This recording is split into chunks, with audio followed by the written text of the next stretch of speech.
Hi, good evening, and welcome to a very, very special Booth Brothers show. And it's episode 17. Can you believe already? But tonight we're coming to you from a very special location. Well, I'm not there. I wish I was. Um, Joey Ryan is. He is at the Casino Del Sol in Tucson, Arizona, and he's there for the CSI Predator US Pro Series event. And there he is, as if by magic, he's appeared on the screen. Good evening, Joey.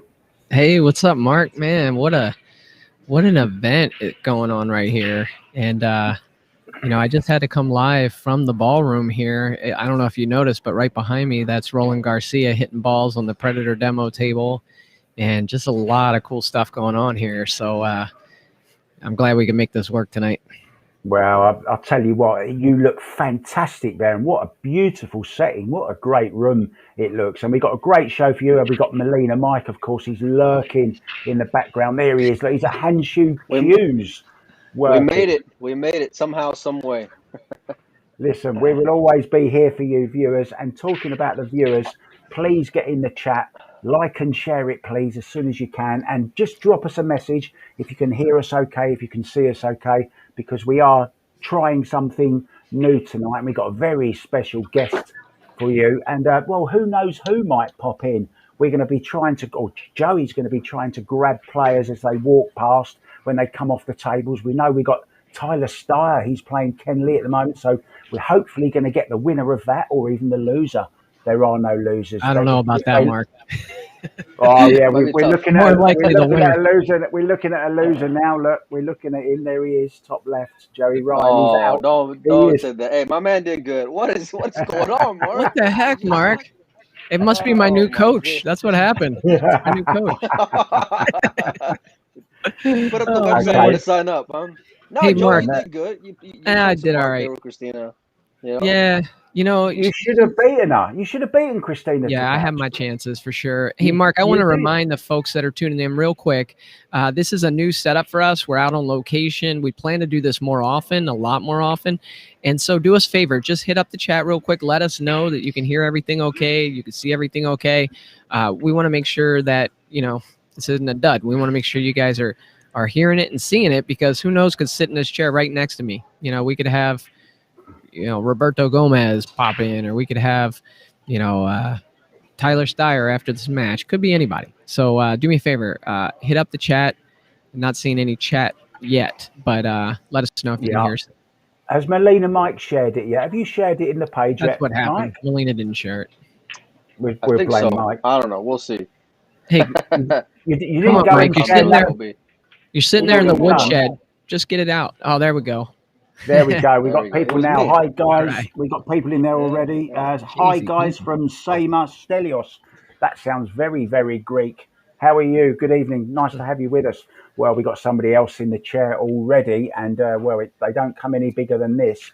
It's actually, well, let's introduce him. Mr. Ozzy Reynolds. Good evening, Ozzy. How you doing? You have just disappointed everybody watching. We go from Roland to Roberto to possibly Tyler, and then here we are with you. And Ozzy Reynolds. Yeah, everybody's like, Ozzy who? Yeah, but without this guy, we might not have the tournament anyway. So this is the man responsible for the tournament. That's why he's the most important. Yeah. That's very kind of you. Well, and Ozzy's saying that, it's a disappointment, but I got to tell you, he's the most popular guy here. Every player wants to talk to him. So, Ozzy, tell us about... That's not a good thing. Tell us about, the feedback so far, because this is way different than anything that I've seen or experienced. And, it's something that everybody has an opinion. Anytime you try something new, everybody's got an opinion, right? So tell us what the feedback has been so far on this event. So overall, the feedback has been wonderful.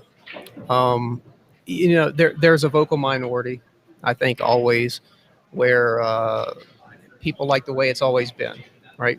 Particularly if you've been the benefactor of the way that it's always been, you're not going to want to see that change. So Predator and CSI got together. We wanted to try something different because I think everyone would agree that what we've done in the past does not work. this is not a spectator-friendly game at the moment. Long races that dwell on for anywhere from 3 hours to 3 days is just not something you can tune into for any length of time. You're not gonna get the spectatorship and the excitement that you're looking for unless you just fast forward to the last few racks. Yeah. So we wanted to create something where there was plenty of pool to be played, but at the same time, you're creating drama and excitement. And let's face it, Joey, at the end of the day, the cream is going to rise to the top, but there'll be more drama and excitement. So the feedback from spectators and even, I would say, lower level professional players or higher level amateur players has been wonderful. And we've seen a lot of comments from people who aren't necessarily pool fans that tuned in with maybe someone in their family that was a pool fan. And the feedback from them has been phenomenal. They didn't know the game, they didn't know the rules, but they knew it was exciting because maybe it was the second race to 4 and it was 3-3, and then a shootout happened. And that's where it gets really cool for those people. And that's really the goal. Bring in more spectators, because that's how you get more revenue into the game. And obviously there's some players out here that don't like this, but if it works, if the spectators come to the game, more revenue and more sponsorships come to the game, more events are held for the players, they'll come along. We're confident of that.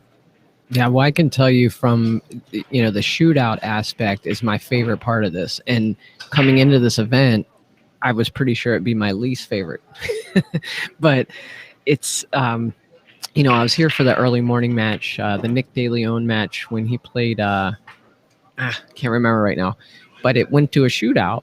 And I remember it was like, I don't know, a quarter full in here with the fans. And as soon as the shootout started, it's overflowing with fans, so it is instant excitement for anybody following it. In fact, some of the other outside tables, I've been going live, and it's like, I tip Melina Mike off and say, hey, share this real quick. But when I do, it's like immediately 12, 24, 36, like 50 people, 100 people watching, Thorsten Holman and Christina Tkach doing a shootout out there. So for me, that's been my favorite part of this. So yeah, and I don't want to take the credit for that. So to be totally honest, I was not in favor of the shootout. I fought against it. I really did when we were having our team meetings, and I got voted off the island. The entire team was adamant that the shootout would accomplish or better accomplish the goal that we set out. So I capitulated. I said, hey, if everybody thinks this is a good idea, I'll back down and let's give it a try. And I'm not too petty to admit I was wrong, because I've watched a few matches live and in my room while I was working, and it really becomes compelling when that happens. I was wrong. I think the team was right, and I think we're onto something here. That's the sign of a true leader right there, right? Because you got to be able to have perspective, and you got to be able to kind of let go, trust the people around you. So that's pretty strong, Ozzy, to go and give that up. And it is exciting for the fans. And the one thing that I do appreciate about all this is, in a race to 4 or 5 like we see in the Mosconi Cup, every rack is important.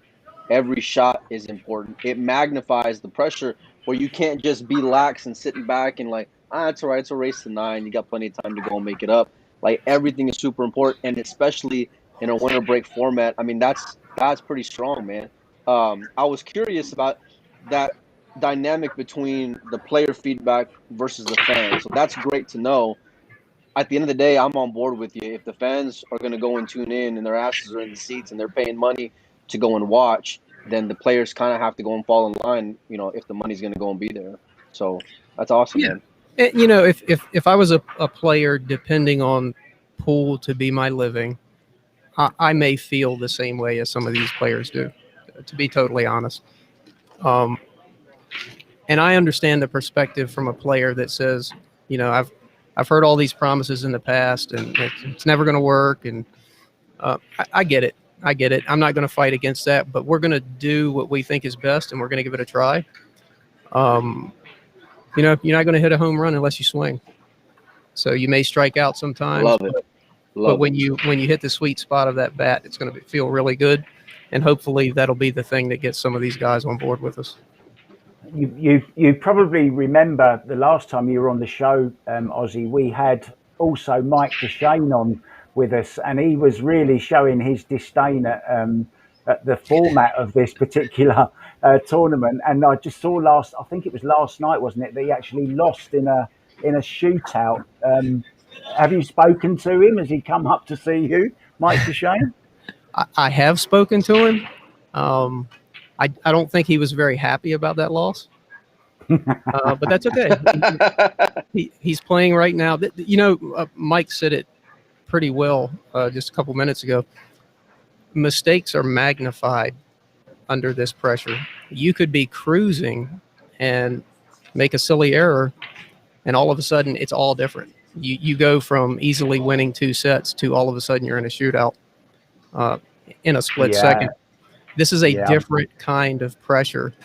But the beautiful thing is, yes, it's a different, more intense type of pressure for the player.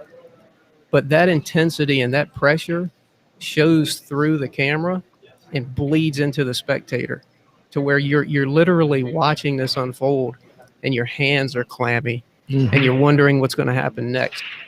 That is really what we want. We want the viewer to share in that intensity and pressure. And so far, I think we're onto something. It's funny because Ozzy talks about it from his perspective, but I actually played and I got into a shootout. And I mean, it is intense. It's intense pressure.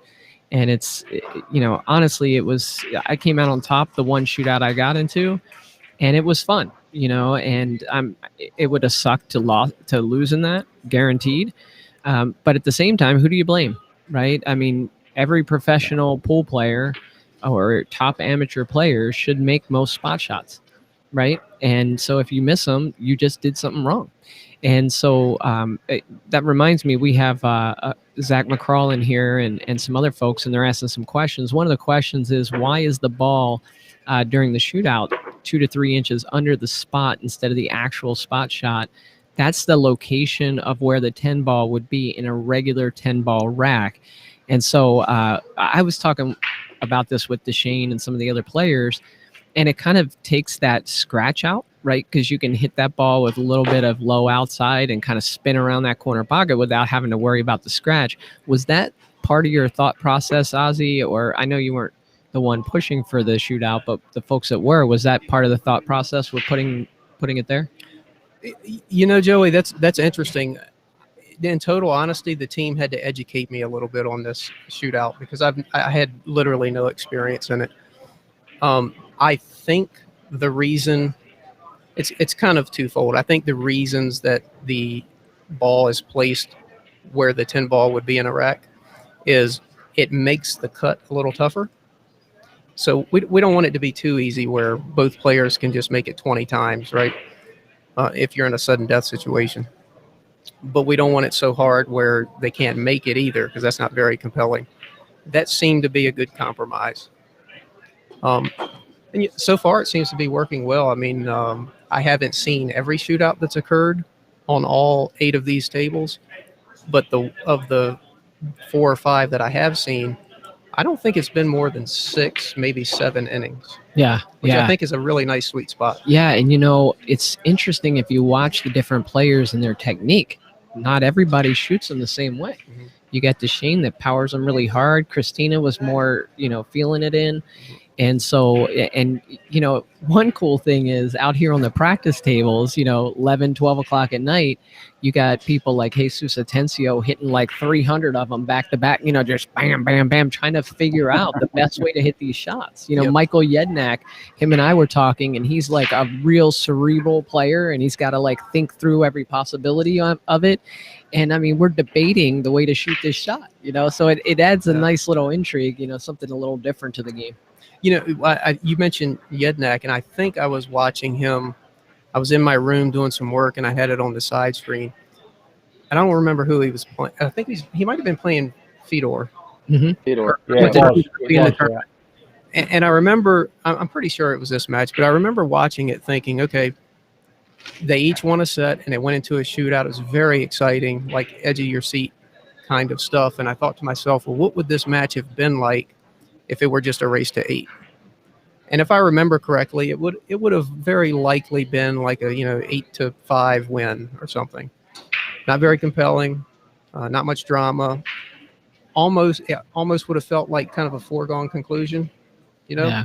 But instead, it ended up being this very dramatic, compelling match that, in the end, the cream rises to the top usually. And we kind of got the same outcome, but it was a whole lot more drama getting there.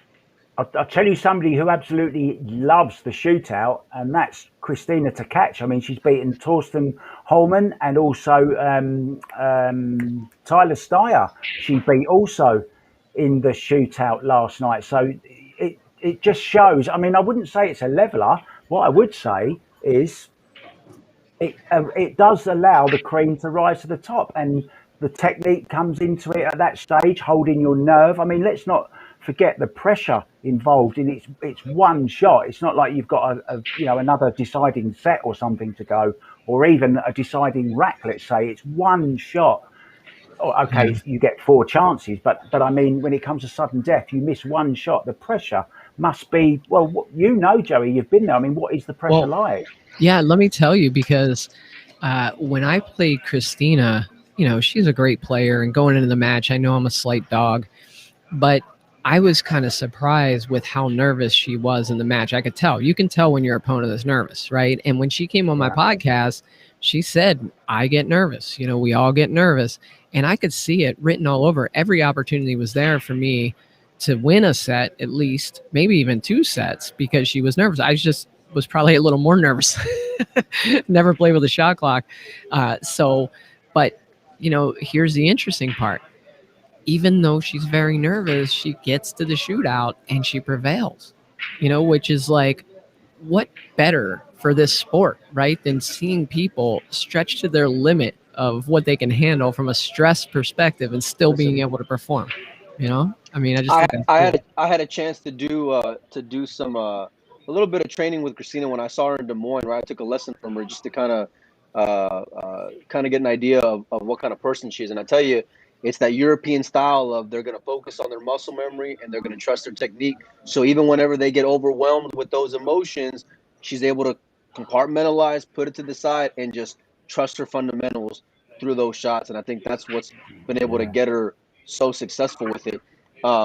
It's exciting, man. No doubt. One shot. Yeah.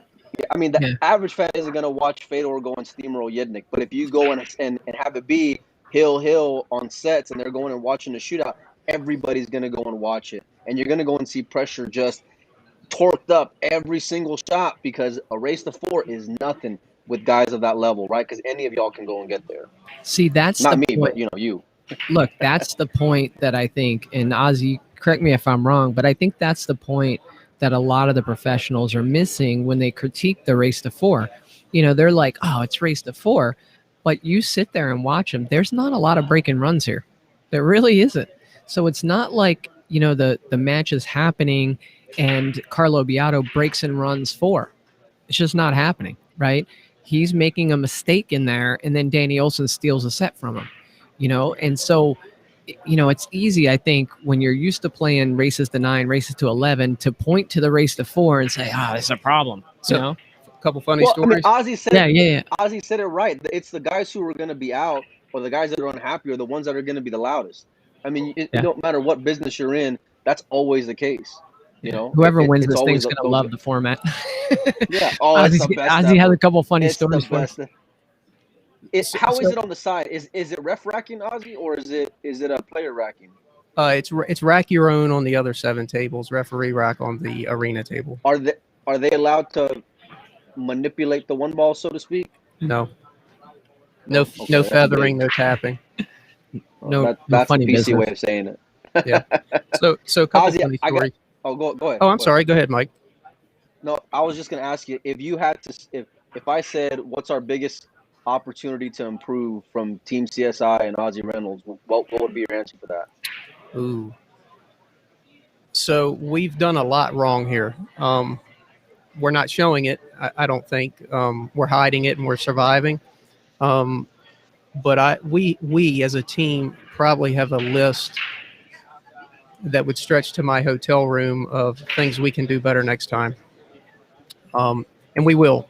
Some of them won't be immediate. So you guys won't even notice a thing with some of these things, but internally we sure notice it. I would say we have to up our production game, because the ultimate goal is spectatorship, more fans reaching outside just the hardcore pool nuts. And let's face it, production is so good these days. You got to be on your A game. I mean, you can't just put a webcam over the camera. And we can do a lot better than we're doing here. I think we're doing a really good job, but we're going to do way better in the future. I'd like to come in here and just say, as a spectator, I mean, I'm enjoying I'm loving the live stream and that. I'm loving the commentary. Jeremy Jones and George in the box are just fantastic together. They're an amazing team. Yeah, they are, and they're so knowledgeable and they gel so well. I would love to see more table stream, but I'm sure that's what you've got lined up for the future. And maybe that's one of your on your list somewhere along the line. But I'd like to just ask you very quickly, if I could. I mean, the table looks absolutely beautiful. I was a big fan of the Predator table at the Matchroom event recently. I mean, it looks so sexy. It looks beautiful. I'm loving the new. I've described it on Facebook as like a Formula One style kind of rack. You know, it looks like futuristic. It looks like it should be up there with Bezos in space somewhere or something. Maybe that's something we can do, get him to hit some balls up in space or something, Bezos, next time he goes. But anyway, yeah, I'm loving the equipment. How's the equipment being taken by the players? Are they enjoying the playing on because everything's Predator, right? Predator cloth, Predator tables, Predator rack. Yeah, that's exactly right. I personally have not heard any complaints. And I'm just making an assumption because I haven't gone around and, asked the players individually what they think of the equipment. But usually when you don't hear complaining, that's a really, really good sign. Yeah. I would assume that they appreciate the 4 1/4 inch pockets on these tables. They play tough, but they play good. And Joey can probably attest to this a little better than I can since he played in this tournament. There are some shots where they probably play a little tougher than a diamond because of the width is a little smaller, right? It's 4.5 versus 4 1/4. But there are some shots I think you can slide in the pocket just a little bit better than a diamond. So some shots play a little easier, some shots play a little tougher, and it's different. But I would say by and large, the equipment has been received very, very well. Yeah, I'd agree with that. I'm not exactly sure how to. People are like, "Do you love it? Do you hate it? Do you love it?" I was kind of, I kind of equated it to like when you first start dating someone, you're like, I think I like her, but like maybe there's something I don't know about. Is she the one? Yeah, I'm not quite sure. But I think what Ozzy's referring to there with the shots and the way it plays, like, how on a valley you can hit the long rail and still make a lot of shots. With the right speed, you can hit the long rail more than you can on a diamond on these tables and still make it, right? Now, the pro side of the pocket, if you come in hard to the pro side of this pocket, it rattles. And, it's not good or bad. It's just the way it is. And the players that are going to adjust to that the quickest are going to do the best in this event. And it took me a little while to get that. I mean, I have a diamond at home, so I'm firing balls to the pro side of the pocket, and then I'm sitting there like dumbfounded why it didn't go, but that's one of the things that makes the game great, right? It's like golf. Not every hole's the same. Not every table's the same. But I do have to say one thing. You have an amazing team here in the Dominguezes, who set up these tables. And not only that, I was out here practicing last night till 1 a.m, probably why I didn't play so well today. But Ernesto and Oscar were going around to each table making adjustments based on the feedback from the players and, some of the rails and the temperature in the room, all kinds of stuff to, make sure that the conditions were optimal. And I was just really impressed because Oscar's in the tournament. Oscar has a pool room. But his attention to this event was pretty awesome, and I enjoyed meeting his dad and seeing his dad's work ethic too. It was cool. Ernesto's work ethic is off the charts. Yeah. During setup, this would have been Tuesday night. I'm getting my days mixed up. I think pretty much everyone called it quits somewhere around midnight, 1 a.m. I'm told, because I wasn't here, because I don't have his work ethic, I guess. I was told that he stayed up all night working on these tables by himself. And they tried to get him to, go to his room and go to sleep. And he just refused. He said, nope, there's still work to be done. And he stayed down here until it was finished.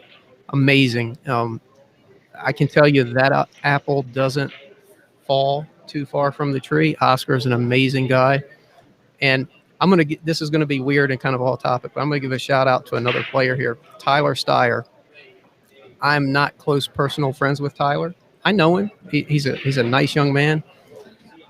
I came down this morning.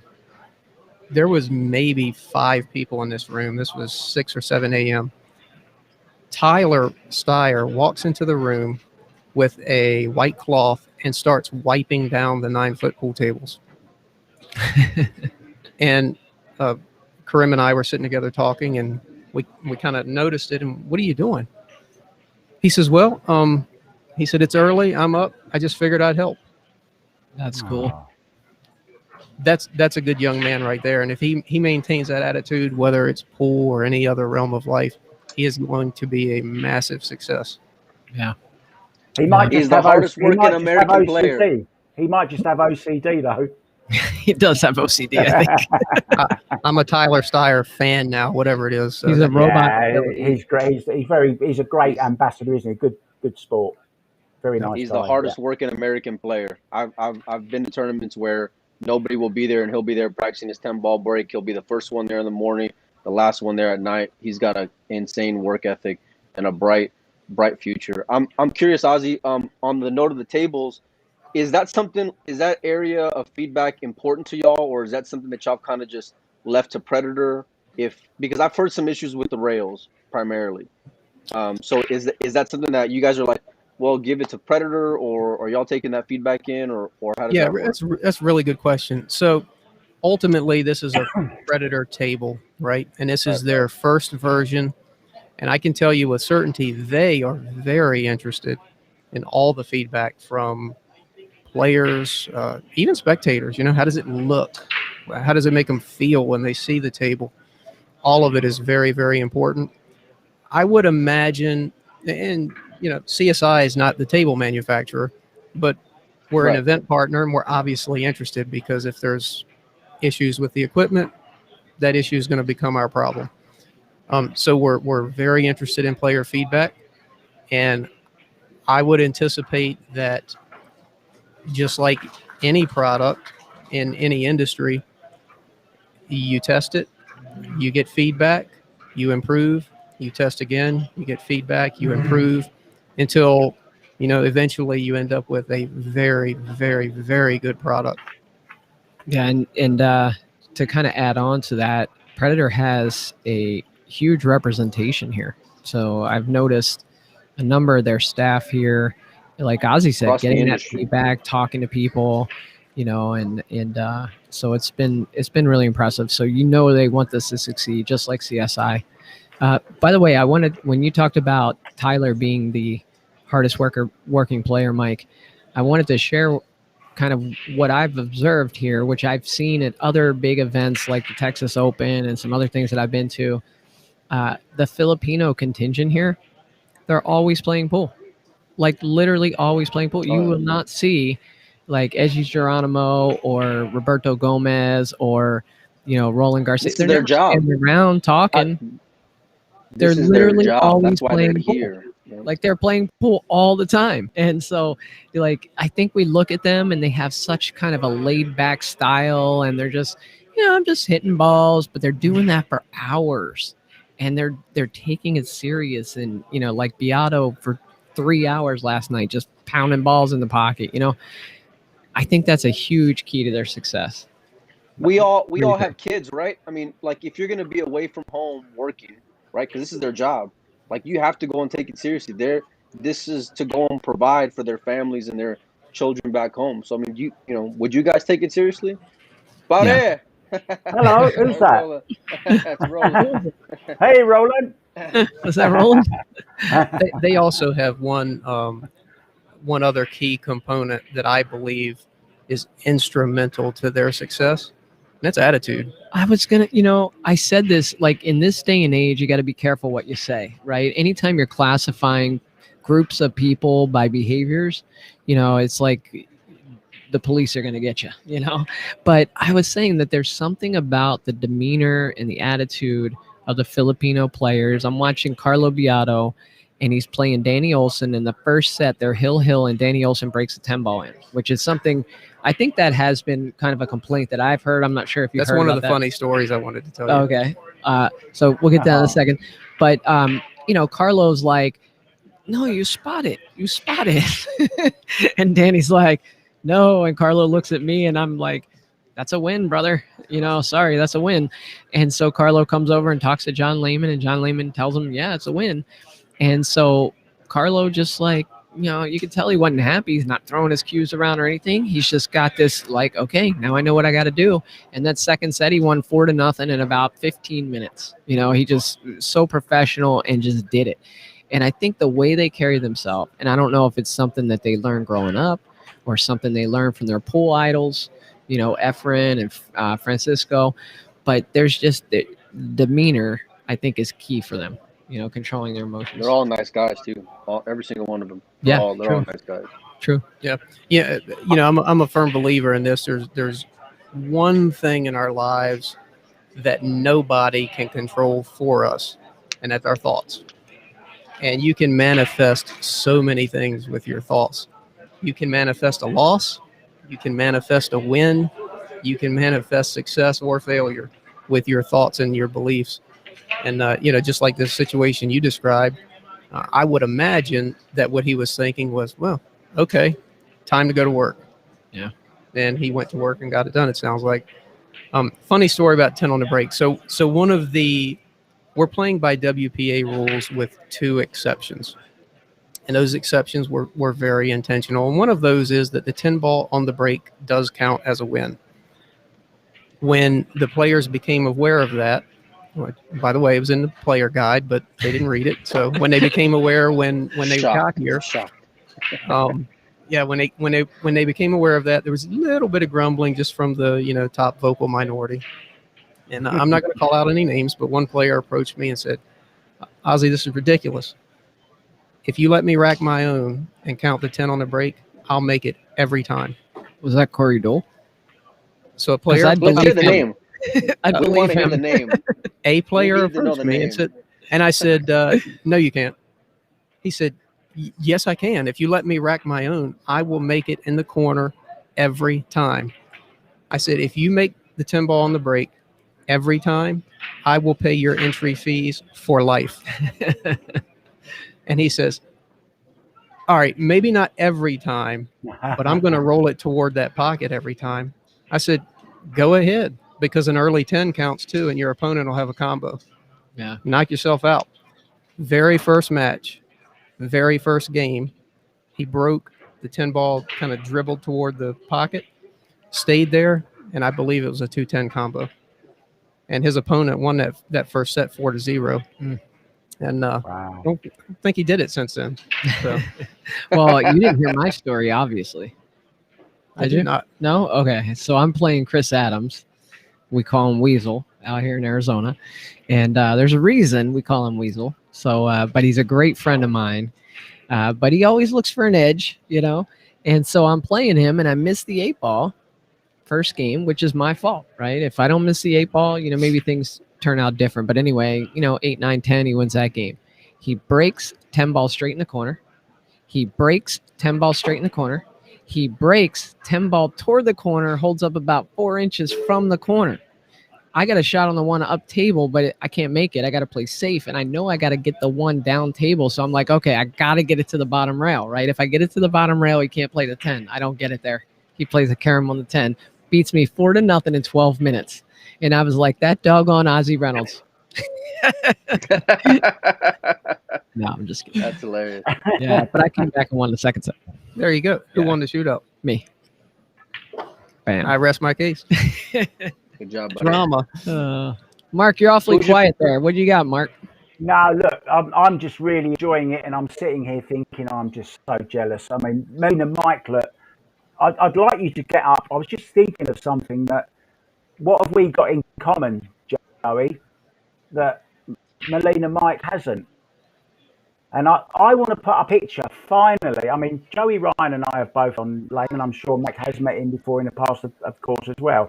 But one thing Melina Mike hasn't been able to do, I can see Joey getting on his laptop now, is, we feel a bit sorry for you because obviously I had a lovely picture taken with him at the recent Matchroom World Pool Championships. And I Joey have had this a one. lovely picture with him yesterday. Well, have you got the one of me there, Joey? You know, I don't, Mark. Okay, well, it doesn't matter. Everyone knows I had a picture with him because I've told everyone. But so a very nice guy called Corby Dayhoff, and I'm sure you guys know him very well. He's Yeah, a I know photographer. And well, he's actually found a picture from the archives of Melina Mike with John Lehman. Oh, my gosh, goodness. there What you are go, guys- Melina. Who's got I've that got- much time on their hands? These guys. And I've got a question for Oh. you, Melina Mike. Where did you get my shirt from? That's my shirt. I'm just saying, if you spot me in that shirt, go call the cops. Take me to jail. 'Cause I Oh. don't deserve to be out there. All right. If I'm spotted out wearing that shirt, Ozzy, I want to put you on the spot real quick. Who's your pick to win it? Who is my pick to win it? Yeah. That was for me. Oh man, I can't even say because if that happens, have then to. obviously I cheated.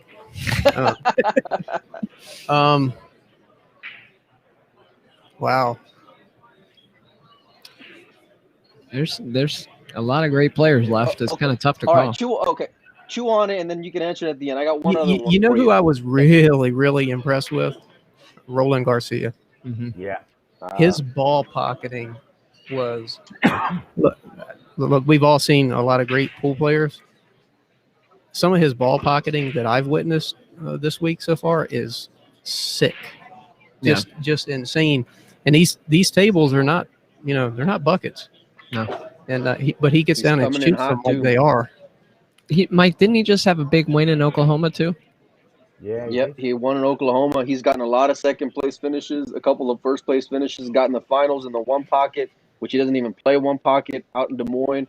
Roland's been on a bit of a tear, so that's actually a really good pick because he's got momentum in pools, everything. I think if I had to put money down on a board or something or a pool, I would probably Roland, maybe Carlo. Again, I think attitude goes a long way, and these guys they're professional pool players, and they come here to do a job. And that can be pretty scary. Yeah, Mike had some boards up, and I feel bad for the poor sucker that randomly got me on that board.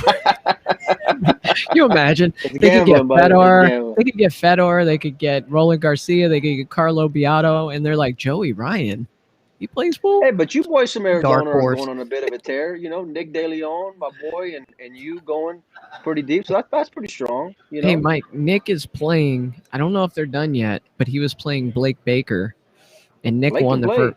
Yeah, Nick won the first set 4-3, I think, and they were pretty deep in that second set. They're probably going to shoot out right now because I haven't seen them walk behind us.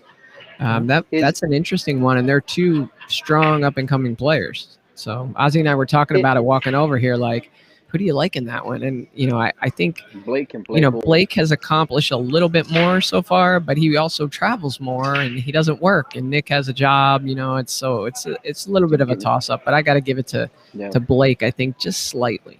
Nick has played really well though. Yeah, yes. Nick's break really is good whenever he's dialed in. Yeah, Mark actually sent me. I hope I have it, Mark. I don't see it. What's I'll that? have to dig it up. But that picture that I caught of Nick when he was playing Roland Garcia. Oh, that was a good one, yeah. He's playing Roland in the first set, and things aren't going his way. Or actually, it was early in the second set. Things weren't going his way, And he just had the body language was not good, you know.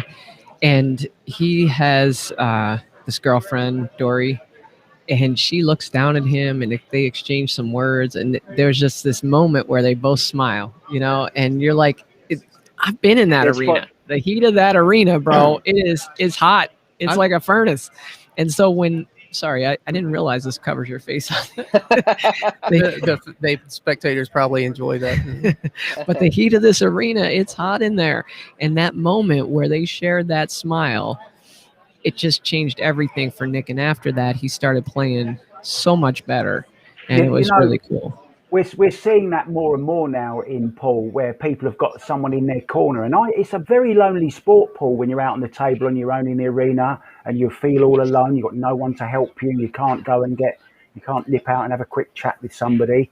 You know, we've seen it with Joshua Filler and Pia Filler.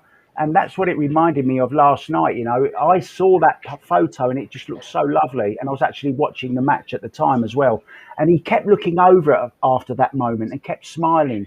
And I just thought that was a lovely moment in pool to see such support from somebody. And I think it's very important.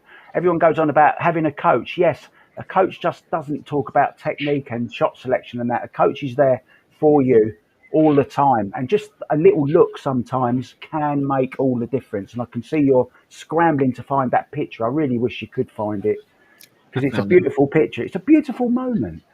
It's uploading. I found it. I was watching it live too, and I was like, "What the hell is he laughing at?" And then I saw his girlfriend sitting in the stands, and I said, "All right, my boy's back. He's back in it."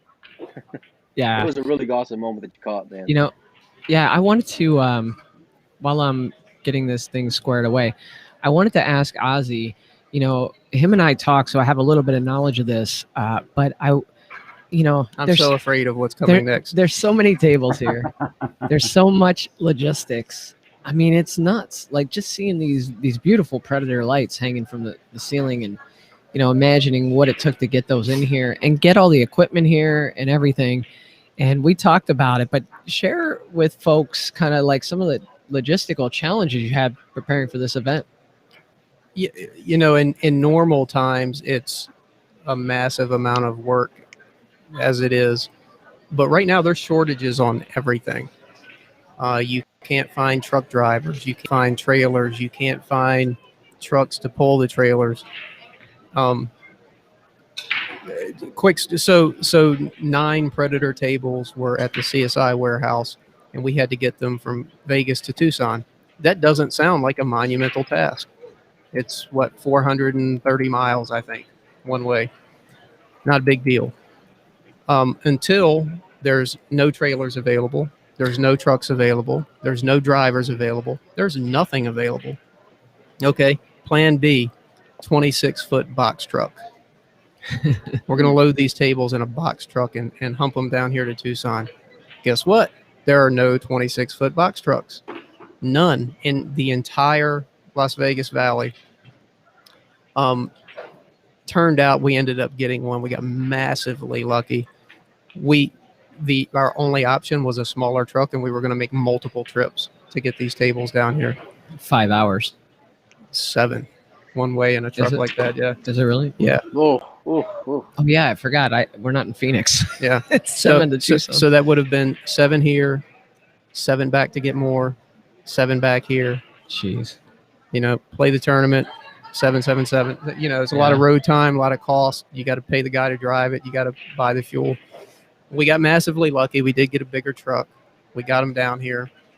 Finding help right now is really, really tough. Nobody wants to work. Plenty of job openings coming at CSI, so keep your eye posted. But it's tough. It's tough. It's tough to find workers. There's shortages on everything. You're right, Joey. Getting the tables and the lights and the rigging in the ceiling to support the lights and the power and the internet and our arena, massive amount of effort, and it costs a lot of money. And you know, fortunately, Predator and CSI are partnering on all of this, because it would really be expensive for one company to chew that off. but we believe in it. We're investing in it. Michael Yednek. Sorry, you had somebody give you bunny ears, I think. I was actually encouraging people to give me bunny ears while I was over here. But we're investing in it. We believe in it, and we think we're looking at the long term, not the short game. Love that. Yeah. When's the next event, Ozzy? So next event is in Vegas. The Diamond Las Vegas Open is actually part of the series this year. Okay. And then right behind that is the Michigan Open at Kellogg Arena in Battle Creek, Michigan. And then right behind that is Wilmington, Ohio, which is just outside of Columbus. That wraps up the, I will say, mainland U.S. events. And then in November, dates are still a little bit to be determined, but it's going to likely be November, and Puerto Rico will be the end of the 2021 season. Talk Nice. about logistics. That sounds like a nightmare trying to go and get things over there, man.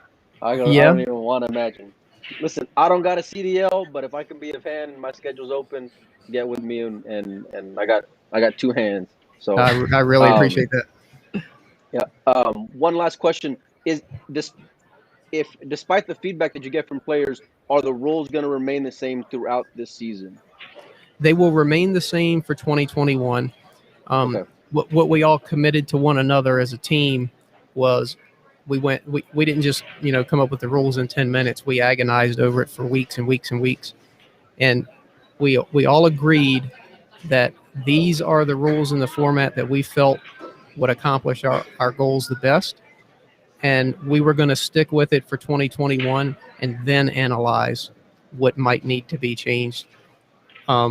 Changing after one event seems like a knee-jerk reaction, and you really don't have enough data and feedback.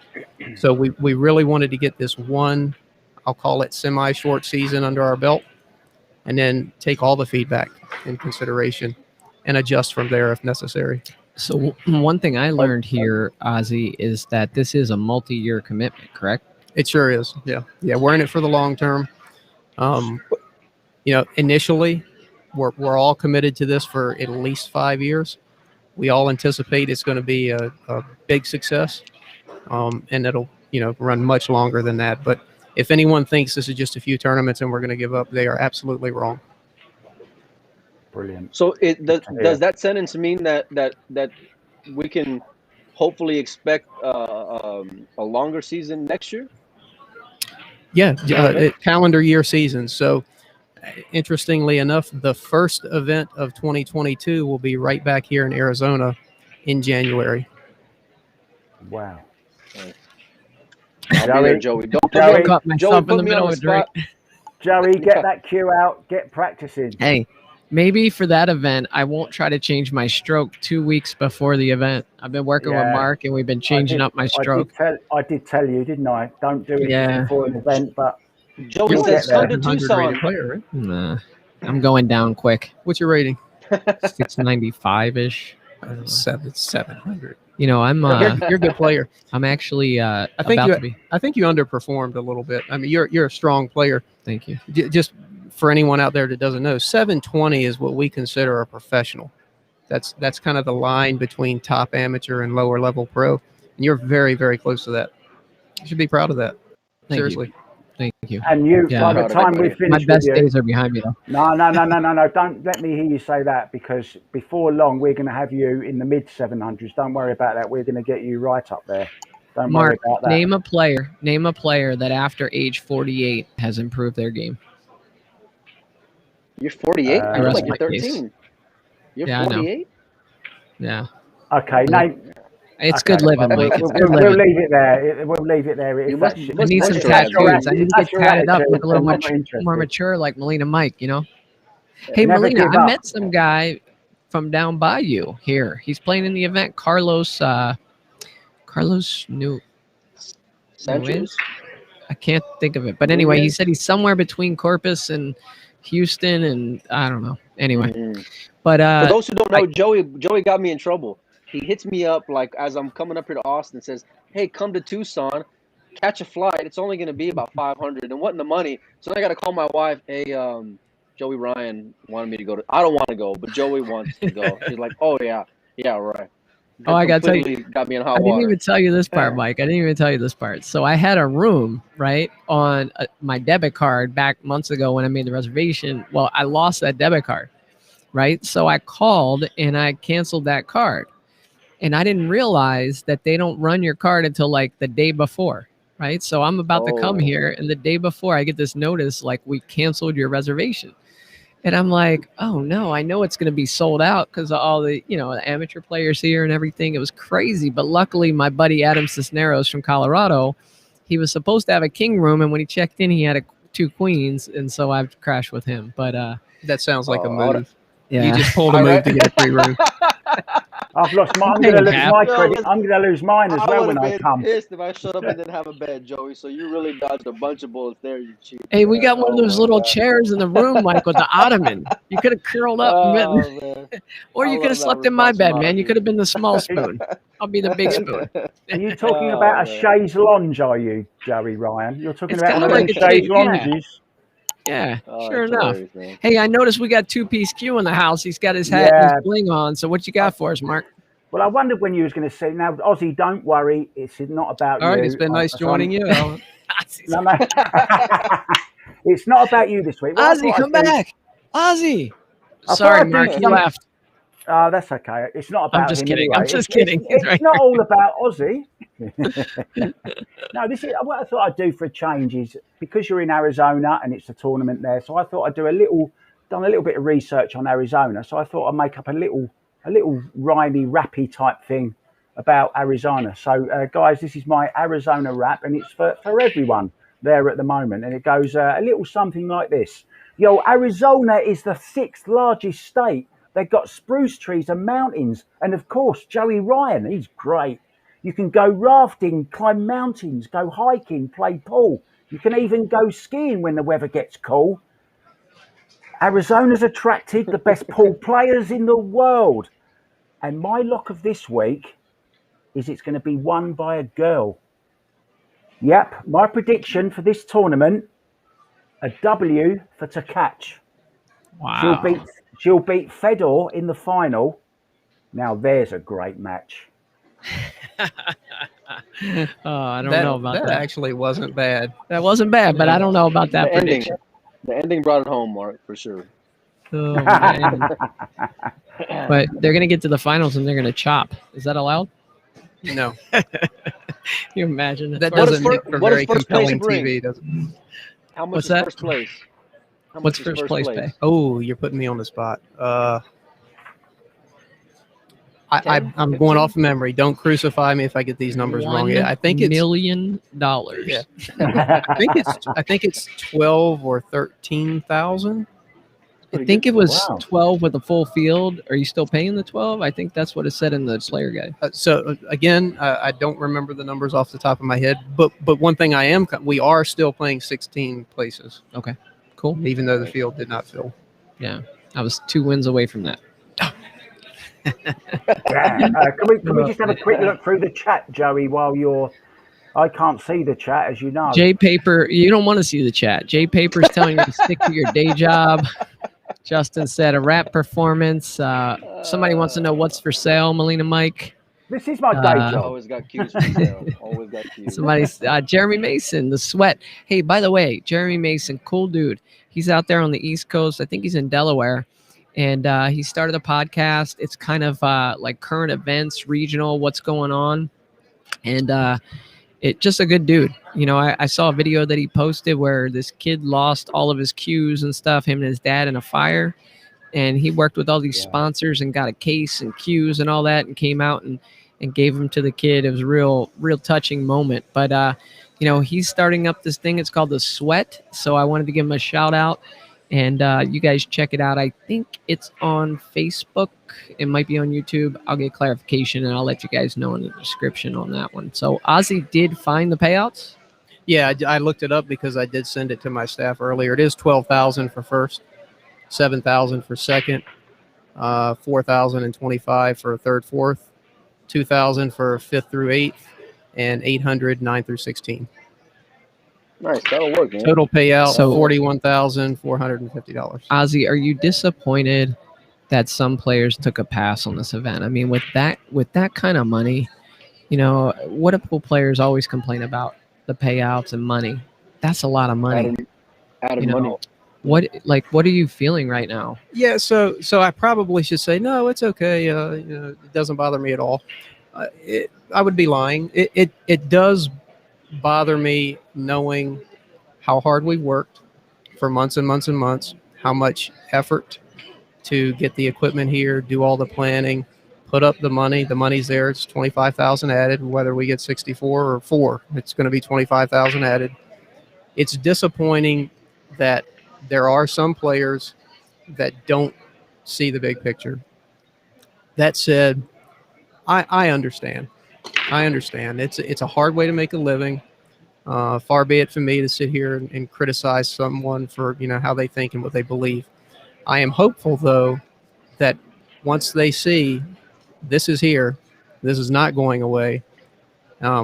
This is going to provide them with many, many, many more opportunities to win real prize money. And our goal is to grow it. We don't plan to do 25,000 forever. We're hoping to bring in more spectators, bring in more sponsors, bring in more revenue. And we're not going to stick that in our pocket. We're going to reinvest into the sport, even if it helps other companies, maybe our competitors.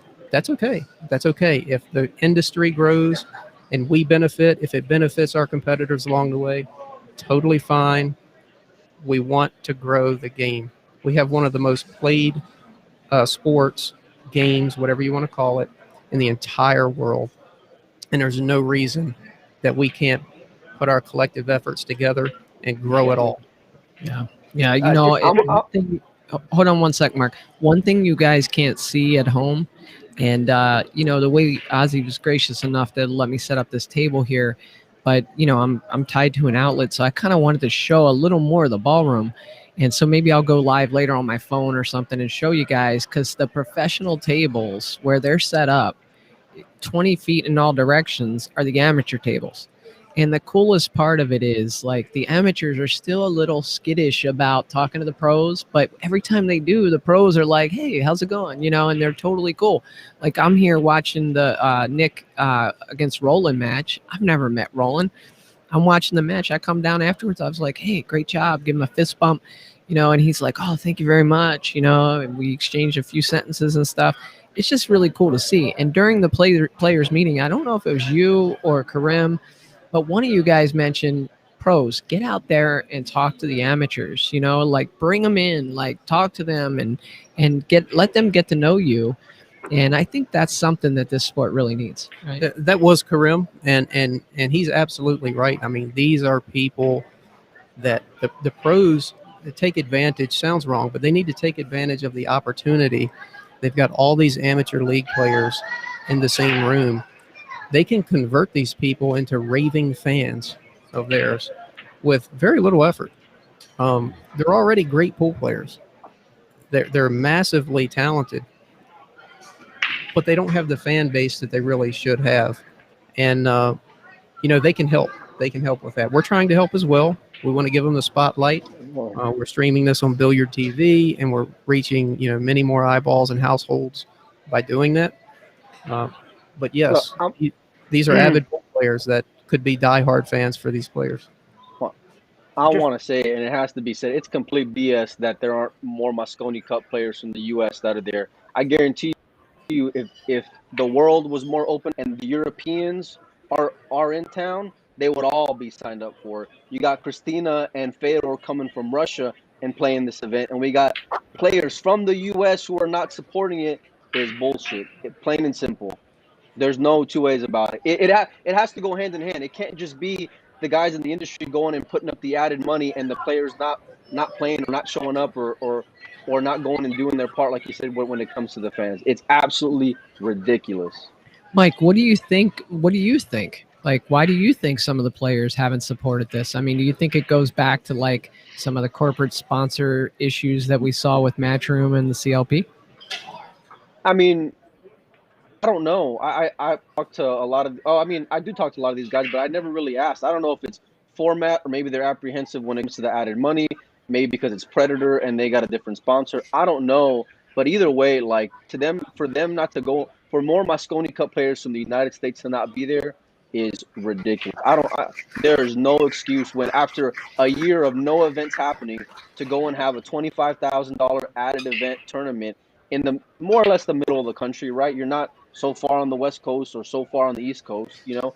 So it's pretty central for everyone, and for more guys not to go and be there. You got Filipinos that are there from overseas. You got Europeans that are there, and like I said, if flights were opening up like crazy and guys were already over here for the U.S. Open or for the event in September with you guys, Ozzy, they would all be signed up, all of them, every single one of them of the Europeans would go and be there, and it would be full. So Well, I don't get it. I appreciate that, Mike. I really do. I thank you for those thoughts. I will say my experience so far in this industry is you usually have to do something once or twice before people kind of believe in you, right? So when we did the Diamond Las Vegas Open for the first time ever, 128 player field, I remember having team meetings and we were talking about, do we do 64 players or 128? I said, look, we've got 150,000 square feet at the Rio Convention Center. We've got 6,000 plus players in the room. Let's do a 128. We will not fill it the first year. That was my comments. We're not going to fill 128 player bracket the first year, but what you're doing is you're setting it up for the second year. And I'm wrong a lot, but I was right this time. I think we got 112. We got pretty close. We actually got closer than I thought. I didn't think we would break 100 the first year.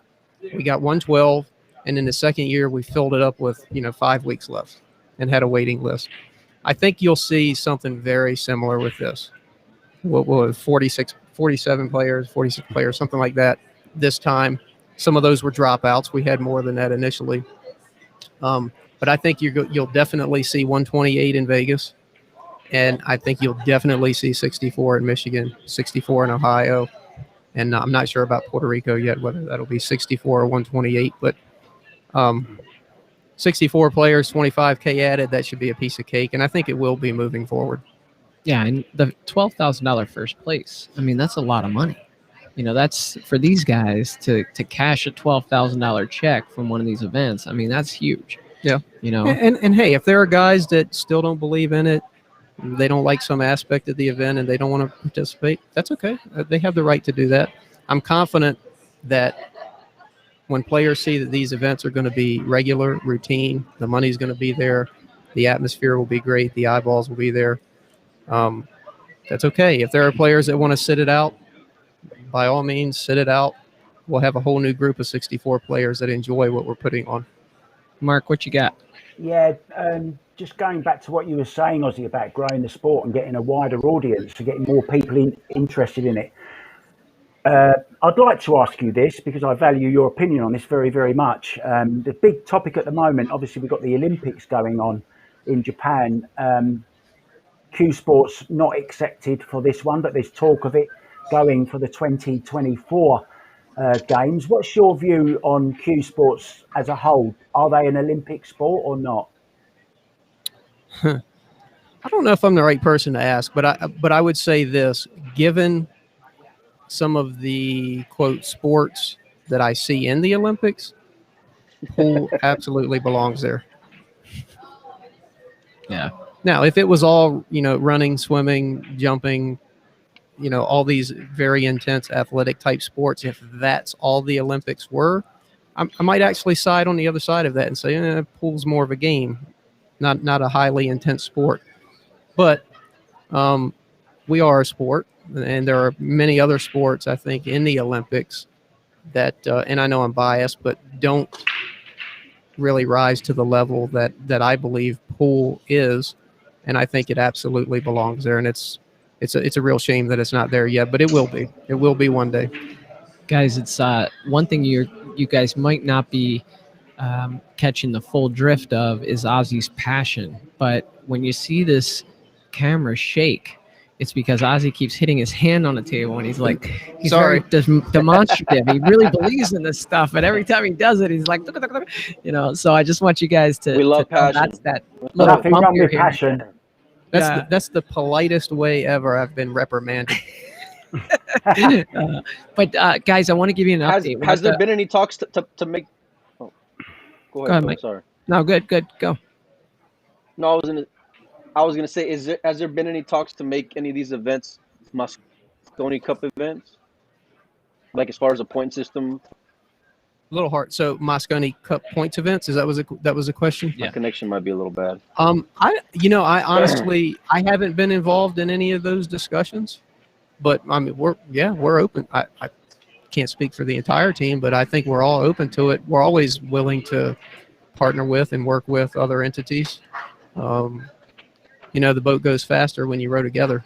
So yeah, guys, I want to give you an update on where we are. So Tyler Steyer just defeated Kang Lee on the feature table.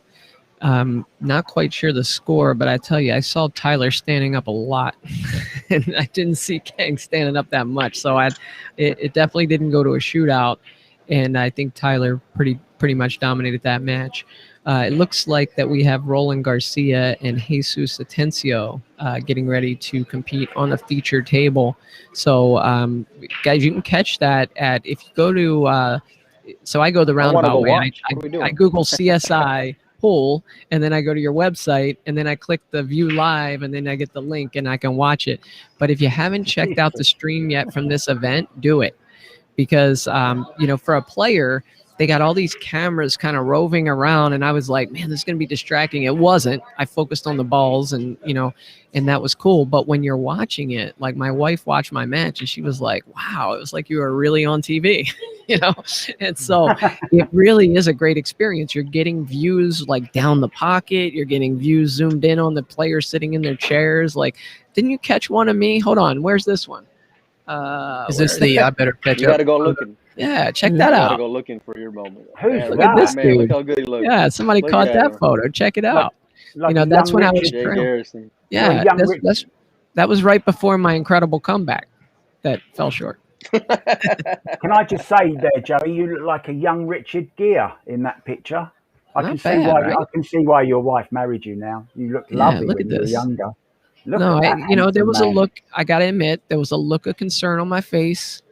I was talking this match up. I was like, this is going to be like Rocky IV, U.S. versus Russia, and I'm going to get it, And then I get in the ring with Christina, and she's just so sweet and kind. And, Rocky I? Yeah. Was it Rocky?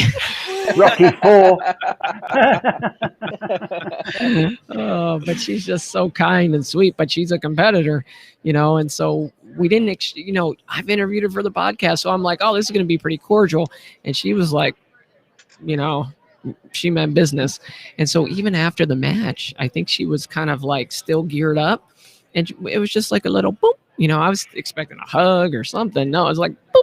And then it wasn't until the next day, I think, that she said, hey, it was fun playing you. We both played really bad. And I was like, I know. Thank you. I think. You should have said, what are you talking about? I played great. That's the best I've ever played. Are you kidding? I actually commentated this afternoon on a match with another great young Russian girl called Valeria Krushevskaya.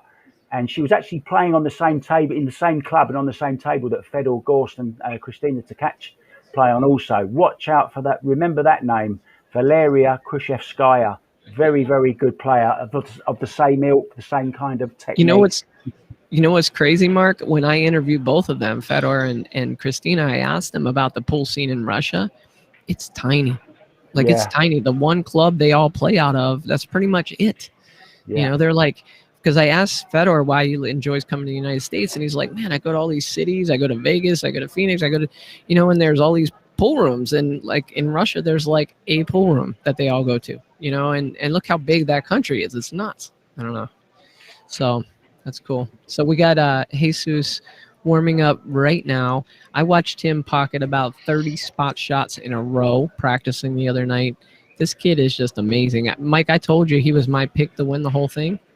And, I guess we can do that now. Let's do that real quick. We'll do the I just want to give a quick shout out to our board lock picker, is our sponsor. It's a YouTube channel, and all he asks is that you go to his channel and you hit that subscribe button. He's a cool guy, lives in Florida, loves pool, and he is just a supporter. So he provides the technology for us to make this thing happen every week.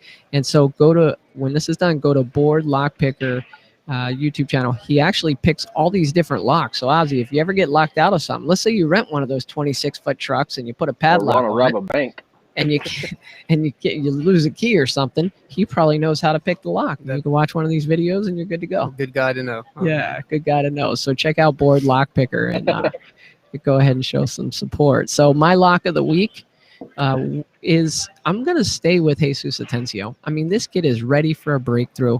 He is an unbelievable talent. Now, he's got to play Roland Garcia right now. And are they on the one-loss side?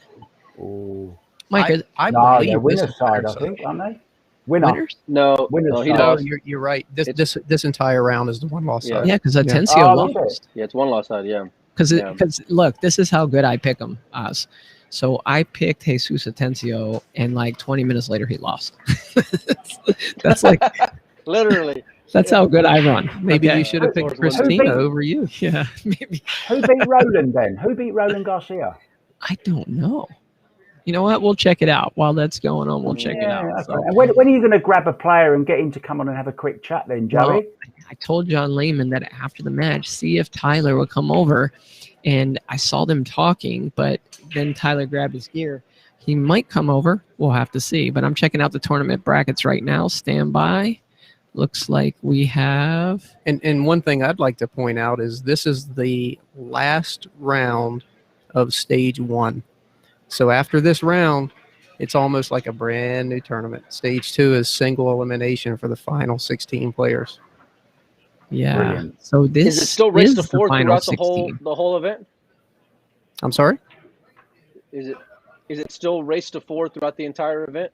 Yes, the format remains the same through the entire event. All right, so these two guys were on the loser side, but this is a final 16 match, according to what I'm seeing. So they must be part of the redraw here because Atencio lost a match early on. And let's see. Looking at the brackets right now. Find that bracket online. Oh, Jesus just beat Mike DeShane. I think he's waiting behind here, Ozzy, to talk to you about the format. Hi, buddy. No, I'm so confused. We've just got Omar Al Shaheen as well in the background. Apparently, someone's just spotted him walking past. You're missing all these celebrities walking past, Joey. Oh, geez, I don't have eyes in the back of my head, Mark. Omar shooting right here for the final 16. Maybe we can get Omar in here. Maybe Ozzy can help with that.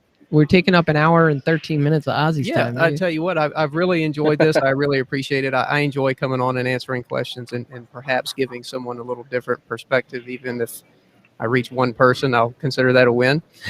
I'll skip out. I'll try to bring you someone far, far more interesting than myself.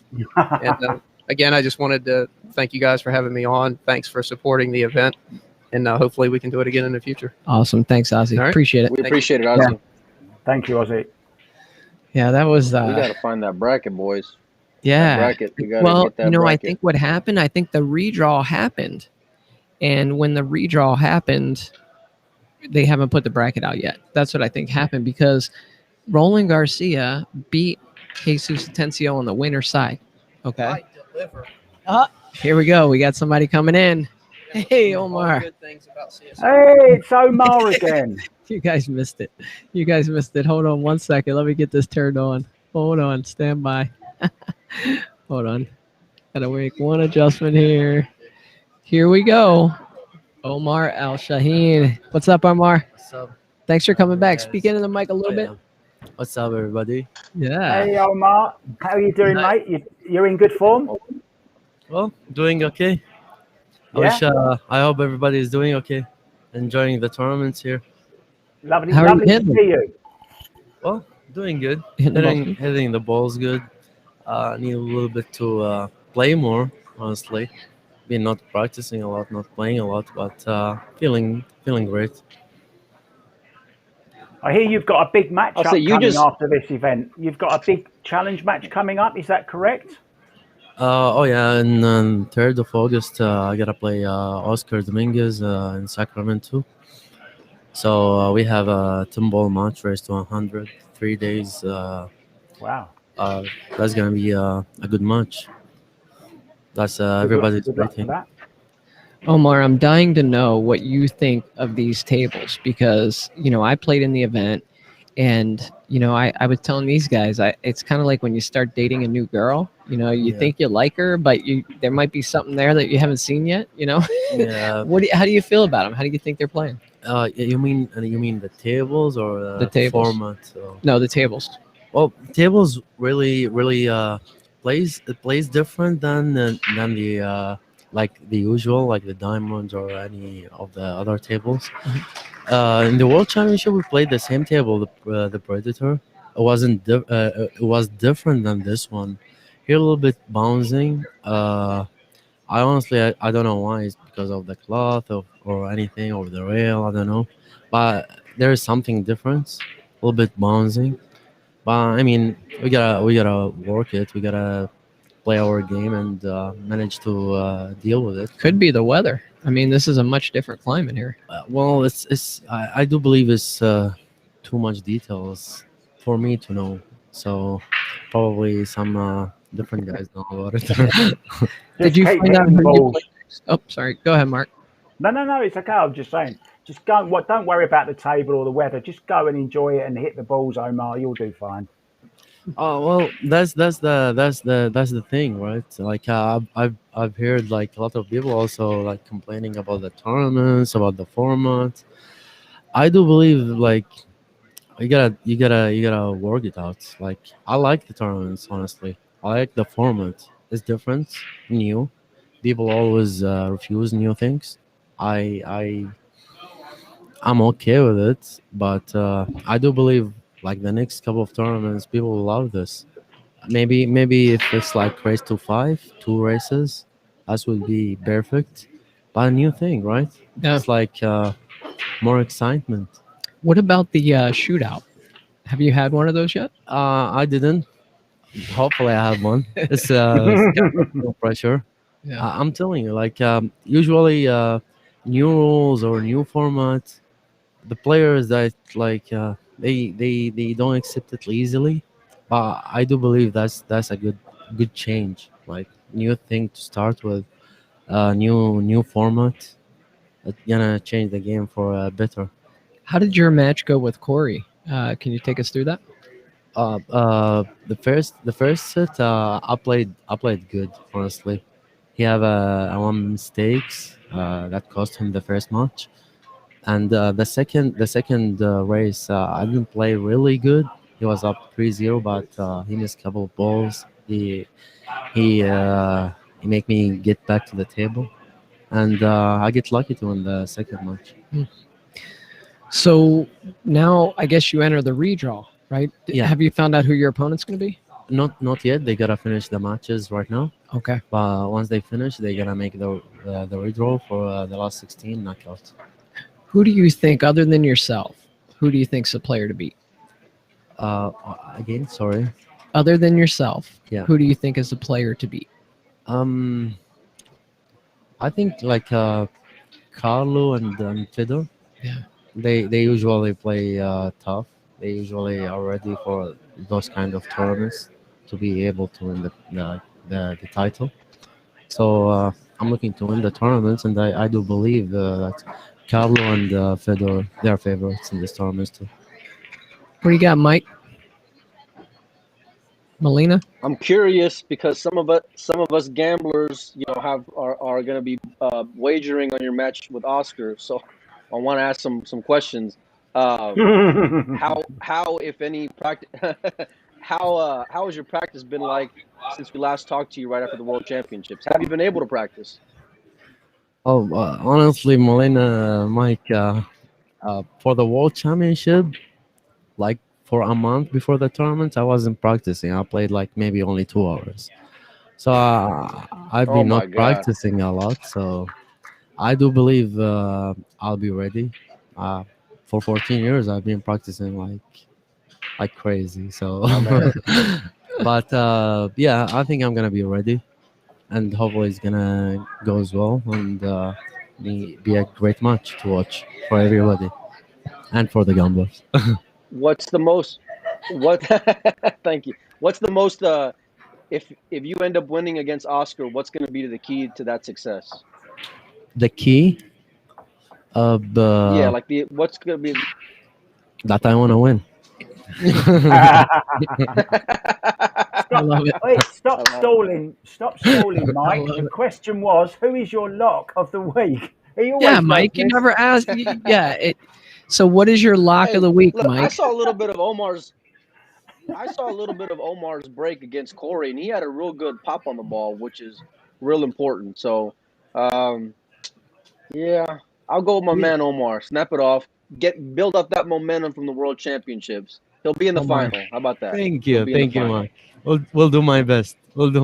Omar, he says that to everybody in that chair. Yeah. Huh? Federer was just here. He said Federer was going to win. Now he says Omar's going to win. Mike, don't start that with me. Well, Omar, we don't want to take too much of your time. We grabbed you off. Mike, can I have a look at it? Can I have a look? Go ahead, Mark. Sorry. Go ahead, Mark. Am I not here, guys? I thought you asked the question. I still remember the song. I still remember this. Yeah, the rap. You know what, Omar? I was just going to bring up my lock of the week. I actually said Fedor would beat Christina to catch in the final, but it was just part of the rap because it rhymed, right? So that's the only reason I used it. I'm going to be totally honest now. I actually forgot you were in this, and I mean that in the nicest possible. I haven't really gone through all of it, and I've only seen the people on the stream table. But I'm going to go back to the World Pool Championships, and I was there. I saw you in the semi-final, and I saw you in the final. And I know you are a beast, but you're also a beautiful man as well. And I think you've got the perfect mix of all the different kinds of attributes that you need to be a champion. So I'm going to go with Melina Mike. I'm going to agree with Melina Mike for the first time ever, I think, on here. And I'm going to go with you, Omar. And if you can avoid each other in the draw, I've got you to beat Roland Garcia in the final. There you go. Oh, that's great. Well, I'm glad I have two of you with me right now. Putting me on the spot, guys. I already picked Jesus Atencio. Now I feel terrible. I'm sorry. Well, I wish everybody get paid off, like most of the players, whoever like trying his best and trying to win and manage to win every single game, not only single set, that he win the tournaments because well deserved. He will be well deserved. So hope everybody gets lucks and hope you guys enjoy it. Awesome. Thanks, Omar. Thanks so much, Omar. Appreciate you joining us. Thank you. Good luck to you. All the best. There was a lovely message for him in the chat. There was a lovely message for him in the chat saying, keep Omar on. He's a funny guy. That's Justin Ramos. It's tough because this is a demo. The Predators got the demo table set up here, and a lot of the pros have been practicing here. And so he just got up, I think, and started hitting balls. And so we're literally taking away from his practice time. So, brilliant. Getting back on the practice table is our lot. Yeah, the idea would be like, Tyler Steyer played his match and he won, come over here. But now that I think about it, they're playing right now. Jesus Atencio is playing Roland Garcia. And according to the brackets, Roland Garcia beat Jesus Atencio. And so what I think has happened now is I think they both made it to the redraw and they drew each other again.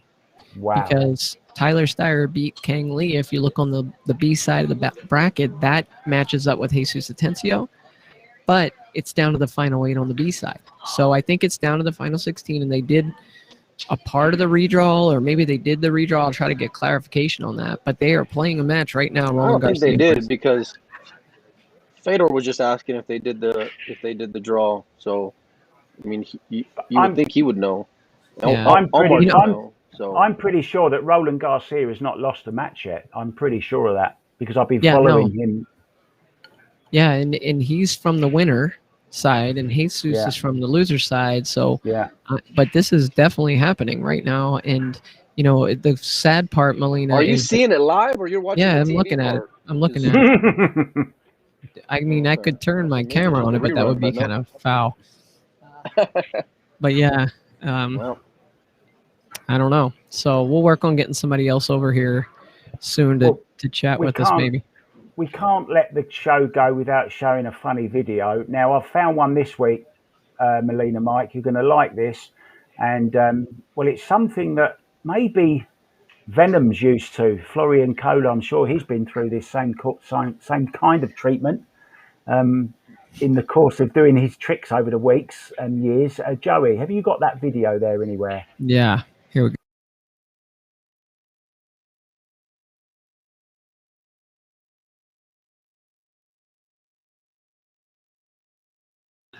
Oh gosh, that was funny. Did you see that, Mike? that looked like it hurt.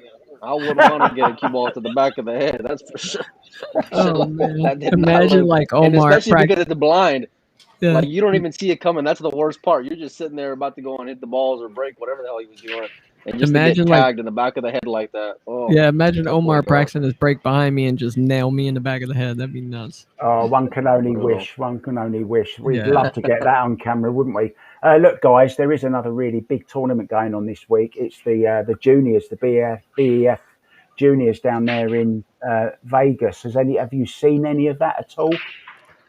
I've been checking out a little. It's on BBTV. My buddy Benny Breaks has been streaming that, and I've been checking it out in the mornings when I wake up here. And I saw one of our guests, Shane Wolfert. I saw him play a match on there. Didn't get to watch the whole thing, but yeah, I mean, some great talent out there in the next generation.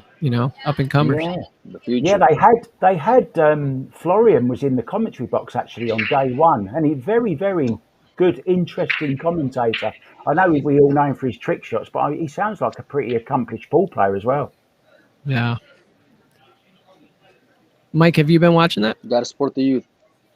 No, I mean a little bit here or there. I follow. If I see a name, I'll go and watch. But I haven't heard any information as far as brackets, so it's hard to go and keep up with them myself. But I try to share the streams if I can for Ben. So, but the future's important, man. I want to go and watch the kids if I get some time throughout the day for sure. And there's some talented kids out there. Yeah. Hey guys, I got another guest that I want to chat with real quick. Just came up, and I'm going to introduce him now. His name is Ty Blowers. He's 17 years old. He's from Wyoming. He's part of Team Havoc, and he's here to join us. I'm going to have him put the headphones on. He didn't have a great tournament by his standards, but I tell you, I was watching him hit balls the first night, and Jeremy Jones goes up to him and says, "What's your name?" and introduces himself. Yeah. And Jeremy had some good things to say about his game. So, Ty, you're on the Booth Brothers, man. Say hi. How's it going? Good. Try to lean into the mic a little bit. So tell us about your tournament. What was the experience like? I played real good for the most part. Just kind of came up a little bit short in a couple different situations. And I played Jesus Intencio, who's playing on match table right now, and he played really well. And I played well. I just came out on the wrong side of it. And, could have been a lot better, but I'm happy with the way I played, and I'm hoping to take it in the next tournament. Are you going to compete in some more of these CSI Predator events?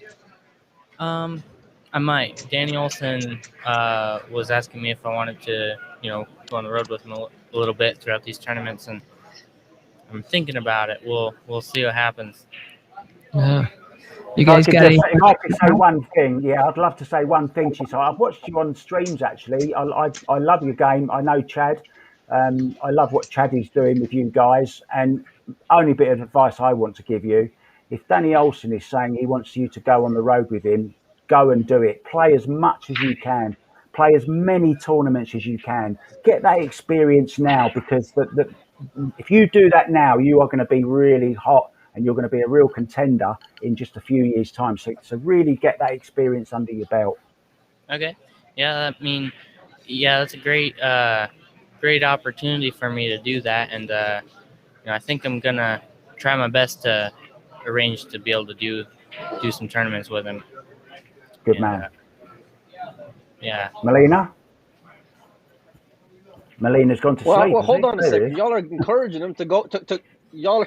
y'all are encouraging him to go on the road. Hold on, are you still in high school or you already graduated? So I was You got to go homeschooled. to school, boys. I mean, yeah, if he's in school. Yeah, I Oh, was okay. homeschooled and kind of. Well, then hit the road. Yeah. Live a little. Yeah, we'll see what happens. Hey, What's, I'm get some curious. seasoning, and you know what? Going and playing top players, and Danny's a top worker too. So going and learning a lot from Danny and about being a pro and carrying yourself well, and not just his ability on the table, but his character off the table is going to be big. So surround yourself with positive people because that's super Right. important. Yeah, absolutely. I'm curious, how long have you been playing pool? I started playing just with a guy named my dad and a guy named Bill Mayo when I was 10, and then I played probably 2 tournaments between 10 and 11, and I won the 3rd tournament I ever played in. Wow. And it was just a juniors tournament, and then I won state tournament, and just kind of went from there. We got a 9-foot Brunswick, and that just improved my game so fast. What's your favorite game, Ty? What's your favorite game? Probably 8-ball. Yeah, I think that's what I saw you playing. Yeah. Yeah, I think 8-ball is my favorite, and then next to 10-ball. Yep. One of the things I think is really cool about being at a tournament, Mike, you go to tournaments all the time. Mark, you went to the Matchroom World Championship. You guys see it. There's subplots, right? There's plots and subplots, and there's different things that happen during the course of a tournament. And this young man has kind of been the talk of the tournament. I don't know if you know this, but there's been so many people that have seen him just be composed and competing, and they're like, hey, he plays really good. Who's that? And then they find out he's 17, and they're like, whoa, that's going to be the future, and he's really he is well put together as a player. He comes through the ball really well. Nice fundamentals. Mark, you'd love that. Very European-ish. Yeah. So, and it's exactly what I was saying about get to every tournament, because people are going to know you and they're going to be scared of you. And the more they see you around, they're going to think, hang on a minute, this guy is serious about his game. We're seeing him all the time now. We better watch out for this guy. Hey, Ty, who's your pick to win this thing? I'd say Carlo Beata. Yeah. Carlos had a really good break, better than anyone I've seen in the tournament so far, and obviously he always shoots real straight. So, I haven't seen the final bracket, but I think it might be if it does come down to the right sides, I think it might be Carlo Beata and Fedor Gorst in the final. What's one really good lesson that you picked up this week here in Arizona? Just to try to stay as consistent as possible, and not to fear anyone. I've watched everyone miss a straight in shot in this event, so and these tables aren't playing the toughest. So I mean, just know that nobody is too far ahead of you to reach. So that's kind of encouraging. I like that. No one's hey, too by far the way, ahead of you to reach, man. That's a good statement. Mike and Mark, this young man had no idea he was coming in the hot seat. He's just standing here hanging out. And Omar got up and I was like, hey, let's get Ty, get in here. I just patted the seat, said sit down, and then I handed him some headphones. But look how composed he is. And this is kind of symbolic of how he is on a pool table. Go ahead, Mike. How do you like the equipment, Tyler? How do you like the Predator tables? I really like it.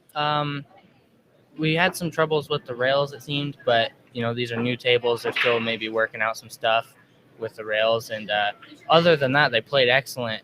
Really consistent, brand new felt, and it still got grip off the rails for the most part, and played really well. Really consistent. So yeah, I noticed it didn't seem. I heard people complain about the ball sliding, which you always get at a tournament with new cloth, but I didn't experience that. I didn't have a lot of balls sliding off the rails. I did have, like Ty mentioned, there were a few rails that were low. So the ball was hitting him and doing like a little hop. You know how that happens when the balls are low? And I watched Oscar. This is what I was talking about last night. I watched Oscar and his dad go around to every single table and put a penny under every diamond. Last night, they wedged a penny under them to kind of raise those rails up, I guess, about 1/8 of an inch or so. So it's, it was pretty cool. So, well, Ty, listen, thanks so much for joining us. Yeah. Real quick, shout out your sponsors real quick. It's Havoc Productions, got a patch, and then Mike Kirby Custom Cues at Wyoming. Awesome. Makes excellent cues. So. Well, thanks so much, Ty, for joining us, and best of luck at the next event. We're going to follow your progress. Thank you. Awesome. Talk to you later, okay, see you, bud. Thanks, mate. Wow, what a nice guy. Yeah. Terrific. They just very released the welcome. brackets. Okay. What do you got, Mike? Just released the brackets. Come on, Mike. Carlo Beato and Justin Martin.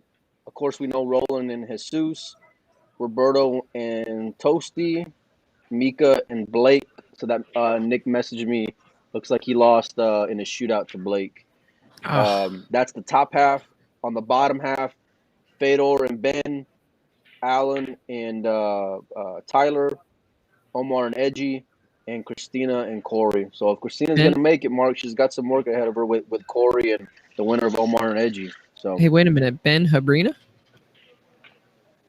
Yeah, Ben and yeah, he's a local guy out here. So that's a huge accomplishment. He's a local guy out here, probably like a 670 or so Fargo. So he had to pull off a couple upsets to get race there. The 4, right? Yeah. Race the 4, anything can happen. You know, think about how sad that is for Nick. He played well the whole event and he lost 2 shootouts. Let's hope Dory gave him a nice smile. Yeah. He was playing good. Yeah. He was playing good whenever I saw her go live. So just heard some applause over there, Mike. Joey, what was that for? That was Jesus Atencio winning a game there. I tell you, I'm so impressed with this kid. I watched most of that match that he had with Tyler Steyer where he was getting the ball. Yeah. And he played really well in that match. And just seeing him out here, I messaged Mike the other day and I said, hey, Mike, I like this kid. I think he's going to break through. And that's basically what we were talking about is he needs that event to kind of break through and say, hey, I'm here, right? I mean, everybody knows him. Everybody knows he can play, but he really needs that breakthrough event. And these are ideal events for that kind of player, aren't they? Where, you're maybe just on the cusp of being a well-known pro and just haven't quite snapped off that big one yet. This is a great chance for those players to come and do it. I mean, Matchroom have been doing it as well. I know everyone knows Omar, but he got to the final of the World Pool Championships and now everyone knows him, and people like the guy we just had on, Ty, get him to all these tournaments. He'll be snapping one off in a year or so. And we heard Ozzy saying that they're here for the long haul. They're here for the next 5 years. It's a 5-year plan. Here's a great chance for some players to hop on the bandwagon and get rolling and make a name for themselves and get on shows like this. Get on the podcast, get yourself liked and known by the pool fans, build that social media up, and let's all grow this sport. And we need youngsters like him. Well, and I got another one for us, guys. I was here warming up the other night and started warming up with a guy and said, man, you play pretty good. And he introduced himself with a nice little Southern drawl, a little North Carolina accent. And it's Justin Martin, and he's about to play in like 20 minutes. So he's going to give us 5 minutes. What's up, Justin? What's going on, everybody? I'm glad to be here. I'd like to thank CSI and Predator for putting on a wonderful event. I'd also like to thank my sponsors, Mike Galassi Custom Cues, the Brass Tap Billiards in Raleigh, North Carolina, and also Speakeasy Billiards in Sanford, North Carolina. Awesome. So how's the event going so far for you? Obviously, you made the final 16, but tell us, are you comfortable out there? You feel like you're playing your best? Well, to be completely honest, I don't feel like I've completely settled in yet. My first 2 matches were definitely a struggle. But today, I felt more comfortable with the equipment, actually. So I feel like I'm starting to get settled in. Who's your next opponent? I'm not sure. I think they just did a redraw, and I was actually Carlo. trying to get down to the bottom of that. Oh, Carlo. Okay, perfect. Hey, we just broke the news. So what's your reaction to that? Let's play. Okay, I love it. I love Do it. you know, very interesting what you just said. I love it. You've been winning, but you haven't been playing your best. You haven't felt comfortable. What great champions do is they get better. It's no good playing your best in the first round and then dropping down. You build, and the more you get used to the equipment, the more consistency you're going to get. So be a champion. Keep growing, and getting better through the tournament. Go for it, Justin. Yes, sir. I appreciate that. You're definitely You're right. welcome. You're welcome. Mike, you got a question for Justin? Yeah, I'm curious. Do you have plans to go and play in the future Predator events across the country? I've signed up for all of them. Yes, sir. Wow. Good. Give them That's hell. great to hear. Thank you. How old are Let's you, hope you Justin? snap one off. I'm 22. 22 years old, guys. 22 years old. So I was watching. He's a good Joey looking looks guy, younger than him. young. he's a good looking guy. what can He's I do? young. He's got a great accent. He's Hey, got a big future. Hey, look, I might look younger than him, but I don't play like him. This kid can play, let me tell you. So I think you're probably in like the 740 Fargo range, right? Yeah, somewhere around that 740 to 750. Yeah, anybody that's playing pool in North Carolina, Mike Davis is my barometer. He's been my friend for a long time. And so I was like, hey, how you play Mike Davis? And he's like, well, I beat him last time, so I know the kid can play, you know, because Mike's been old school pro for a long time, you know. So, Justin, we're going to let you go in a minute. But real quick before we do, overall, we got the Predator lights, the table, the rack, the rake. We got like everything here. What has your experience been with all of the different equipment, and how do you feel like this event was set up? Well, I think they've done a great job for the first event. I think it'll only get better as the events go on, and I think they'll fine-tune the equipment, honestly. You know, yesterday, honestly, the tables were playing quite springy, but today it seems like they've worked it out. Yeah, I agree. So what about the format? I think it's quite interesting. I think it's a great format for spectatorship.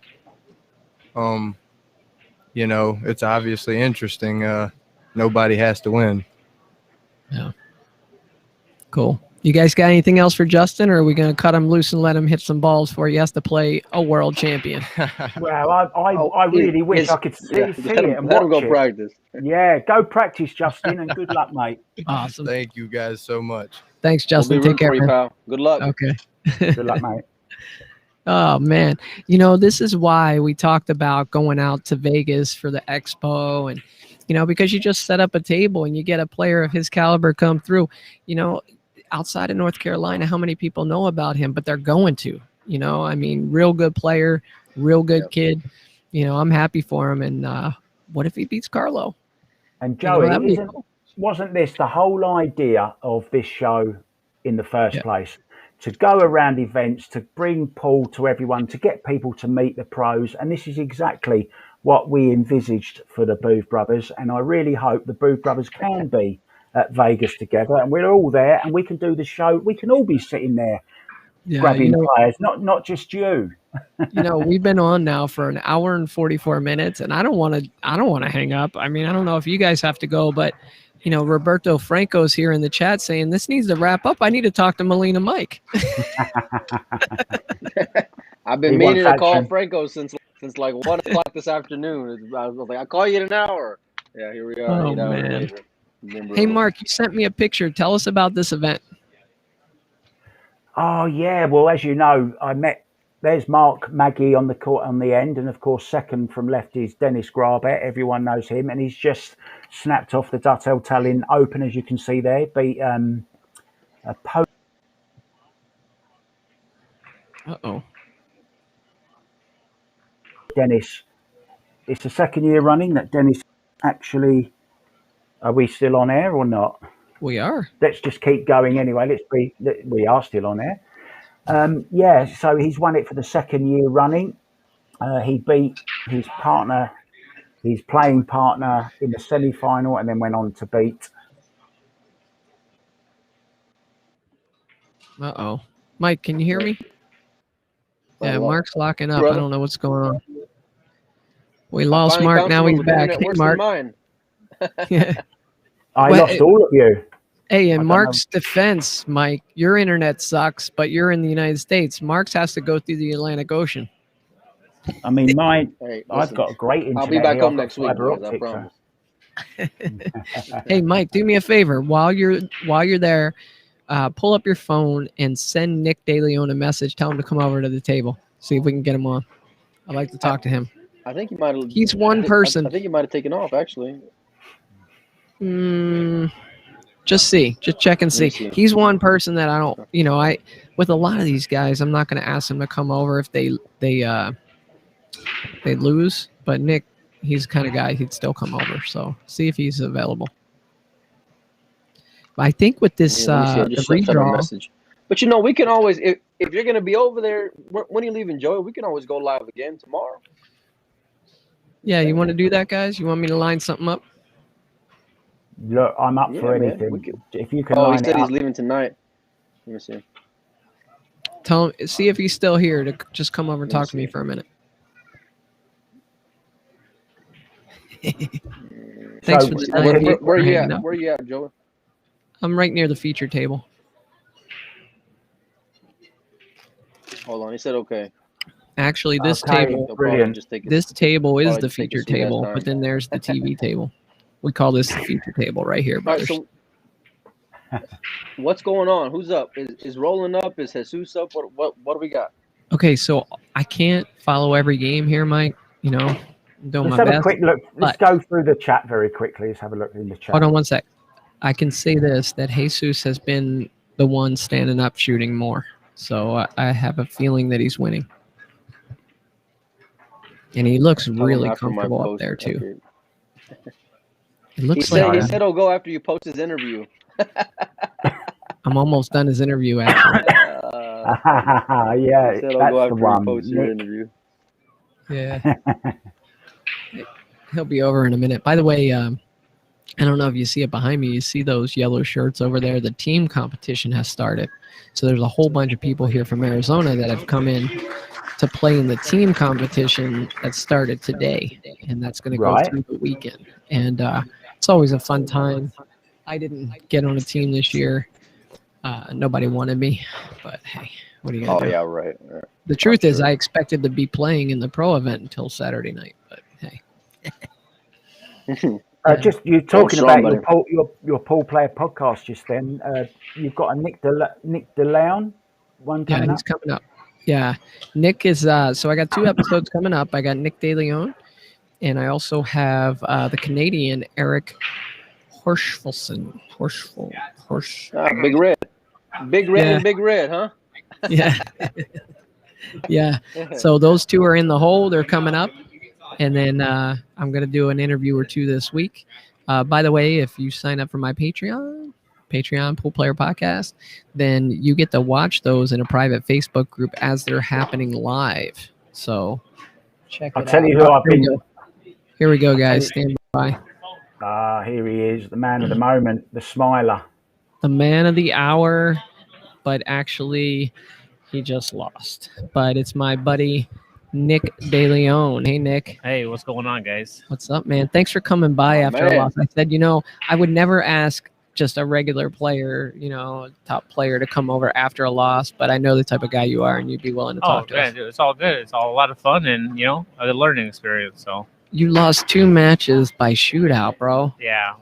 That hurts. Huh? Yeah, it's a little brutal, but I mean, it's what the event is, and it's those spot shots, 4 inches back from the spot. You gonna work on those?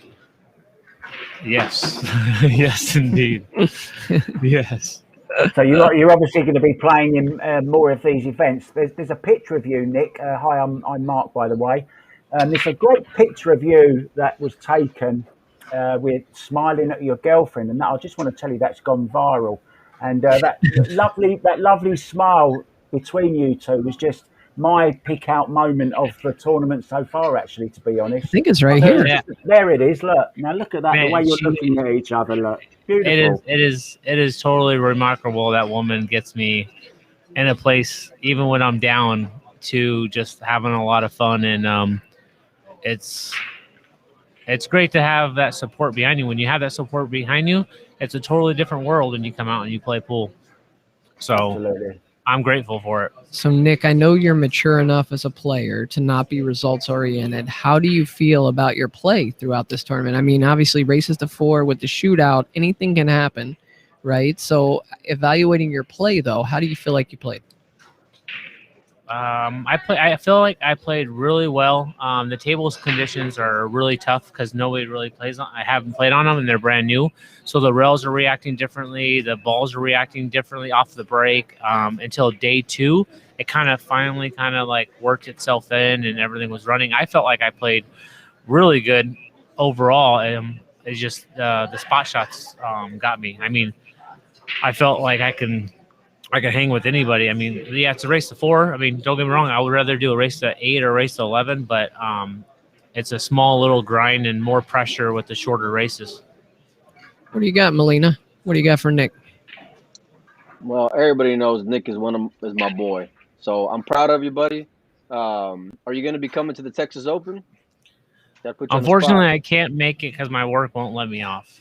This is a working man. Hey, I'll put Nick up there. I'll put him up there with one of the top players in the country that has a full-time job. Dude, I'm like, I love it. Like, I mean, having the support is awesome, but I have to be responsible. I have 2 kids. Can I make it in the sport? I would love to try it. I would love to put in 100% and run around with Roberto Gomez and Carlo and Garcia. I mean, just to play with them. I mean, Carlo came to Phoenix right before this event, and I jumped up and I played races of 7 even for 100, and I played them for 5-6 hours. Yeah, I won like 1, maybe 2 sets out of that, but just watching that guy play, I've learned so much just by playing him. And a lot of people in town were like, "Oh, we need a big spot. We need a big spot." And I'm like, $50 to $100 sets. That's like, going to a slot machine. What's the whole point? You can be putting the money in a slot machine, or you can learn something. And Absolutely. They were just really fun. Like, I mean, our 3rd set, we had a really fun time. I ended up winning by a 3 foul on my 2nd set, beating him. And the second, we kind of joked about it, and he doesn't miss a ball the 3rd set. Whoops. Where's Joey? Joey's gone. Just having a few I don't know. technical issues. Joey's going to sort it out. Can you hear Nick? No, can't He's hear over there. Nick. He's over there getting. Yeah, I say he's over there getting it with Carlos. It looks like. Yeah, man. Boys. Yeah. I was checking the score of the Jesus. I knew Carlos would know the score of the Jesus match, and Jesus is up 1 set here. Which, by the way, I get here, and Nick and Jesus are like best friends. Tell us the story about that. Why do you call him macaroni and cheese? Oh my God, dude. His new nickname for me is Mac and Cheese. We played 3 nights ago. We're doing spot shots. Who can get to like 11, or who can get to 10, who can get the most. And finally, we, after like 2 hours, we're like, okay, we can't get there. How about we bet dinner? And throughout the whole time, I got a video of it, so I'll be posting it after this event. I was going to wait so he doesn't get all like distracted or whatnot. But we're all talking about steakhouse. We're talking about lobster. We're talking about seafood. We're talking about all this stuff during we're shooting at each other. So we're sharking each other at the same time. 3.5 hours go by. Carlos comes over and sits down. He's all, I'm hungry. I go, well, tell your man to run 11. I was like, first one to 11. I get to 9, and he's all, Nick, you hungry? Of course I miss it. He gets to 9, and I'm like, mac and cheese, and he misses. So we actually go to the steakhouse. I end up losing this bet, and we go to the steakhouse. And I'm like, my lady were like, we're not fully hungry, but we're like, we'll split something. And he orders mac and cheese at a steakhouse. And I'm like, did you just order $30 mac and cheese at the steakhouse? Wow. I'm like, $30 mac and cheese. No, I'm just kidding. It was $9, but I was just like, that's so every day I see him now, I'm like, mac and cheese. And then he was just winning. He just won one of those games, and I yelled out, mac and cheese, let's get it done. No, it's been cool watching kind of like the bond that you two have. Like when you had that shootout against Roland Garcia, he comes over and sits there right behind the table, and every time that you made a shot, you look back at him, he smiled and kind of gave you the fist bump. It's kind of cool. Yeah, no, he's a really cool kid, and he has a lot of potential, and I see a really bright future with that kid. So it's good to be around. I mean, I'm glad I got out here a day early to hang out with everybody. Like I jumped in, I played Tyler Styler 10 a game, and I'm like, I had to get rid of my nerves. Being around the top pros, I'm not around them. You have Scott, but you don't have him all the time at like in the pool hall. So coming here, you get all the top guys that came out, and for me, it's all nervous. Like, oh my God, are they watching me? Are they not watching me? And it just stuff goes through your head because you're not around these top champions. And then my first day, I was like, okay, 10 a game. And Tyler and I think we played for like 5-6 hours at 10 a game. You're such a and then I 10 a game. and then like Carlo came out. Yeah, he's calling me. You probably asked for some weight too, betting 10 a game. No, I did not ask for weight. Asked for a spot. No spot at all. I told this Nick privately, and I told Joey, Nick's got a lot of potential, but there's no hating on you for being a working man and providing for your family. So we got all the respect. No, trust me, I would love to take a year off and see. I got the Hold on a second. Mike's taking a picture. You see, I changed the caption. Oh my goodness. No, but look, I got to say this, and then I'll turn it over to Mark White because I know he's got some questions for you. Okay. He actually, you did an interview for Pool Player Podcast. It's going to be coming out any day now. I'm almost done editing it, and so Mark was able to catch that probably live. I think Mark, right, or pretty close. I watched it live. Yeah, pretty close to live. But Nick, you're just an awesome guy, man. You're one of my favorite guys in the pool world. You know, you hold down a job, you take care of your family, and you play great pool. You know, what message do you have for maybe the up and coming players out there? In terms of being the best pool player that you could be, but also like carrying yourself the right way.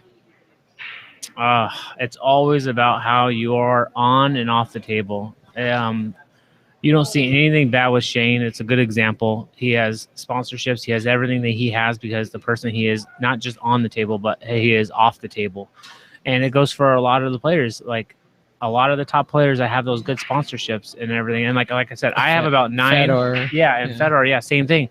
I have about like 9 really good sponsorships. I'm lucky enough that I got Q-Tech involved as one about 3 years ago. But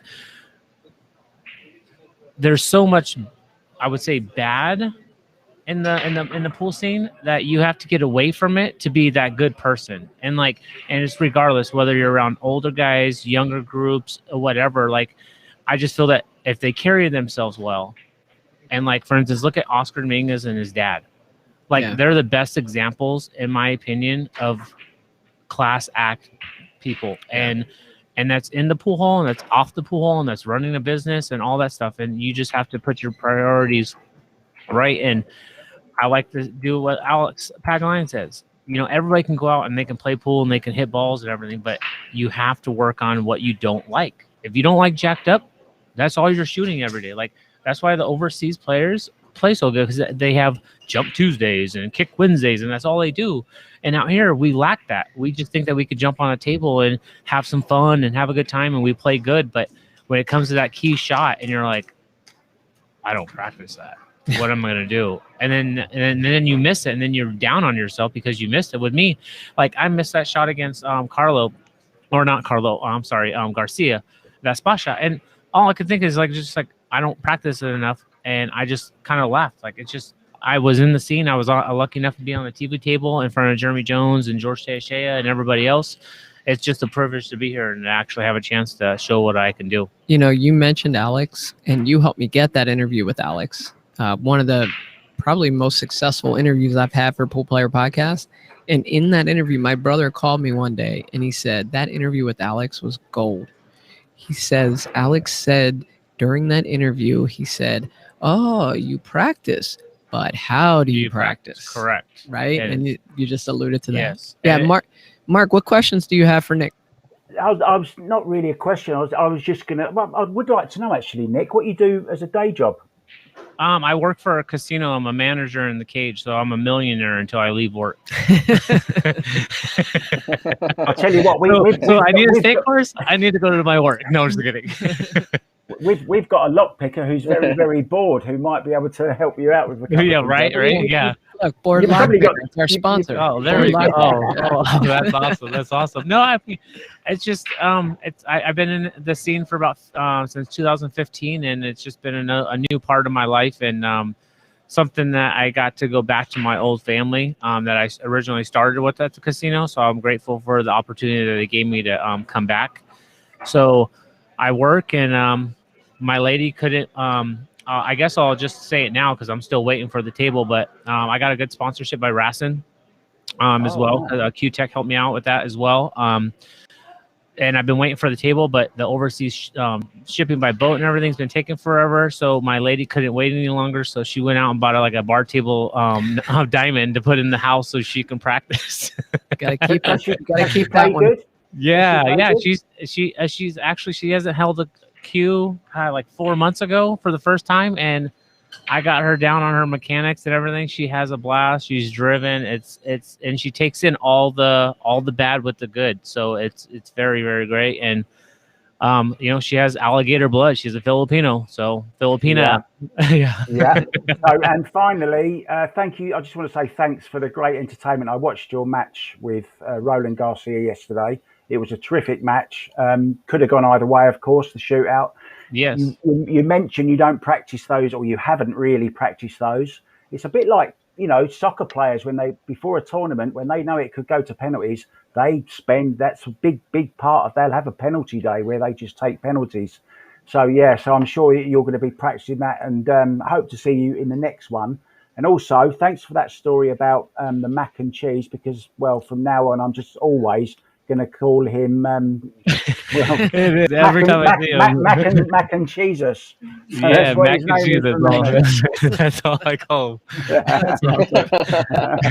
It's funny because somebody was saying that they had to play Jesus, but they were like, "Yeah, I just lost to Jesus," and I said, "Well, what do you expect? He walks on water." Well, yeah. He plays really, really good. It's so shocking. It's very, very shocking. Mike.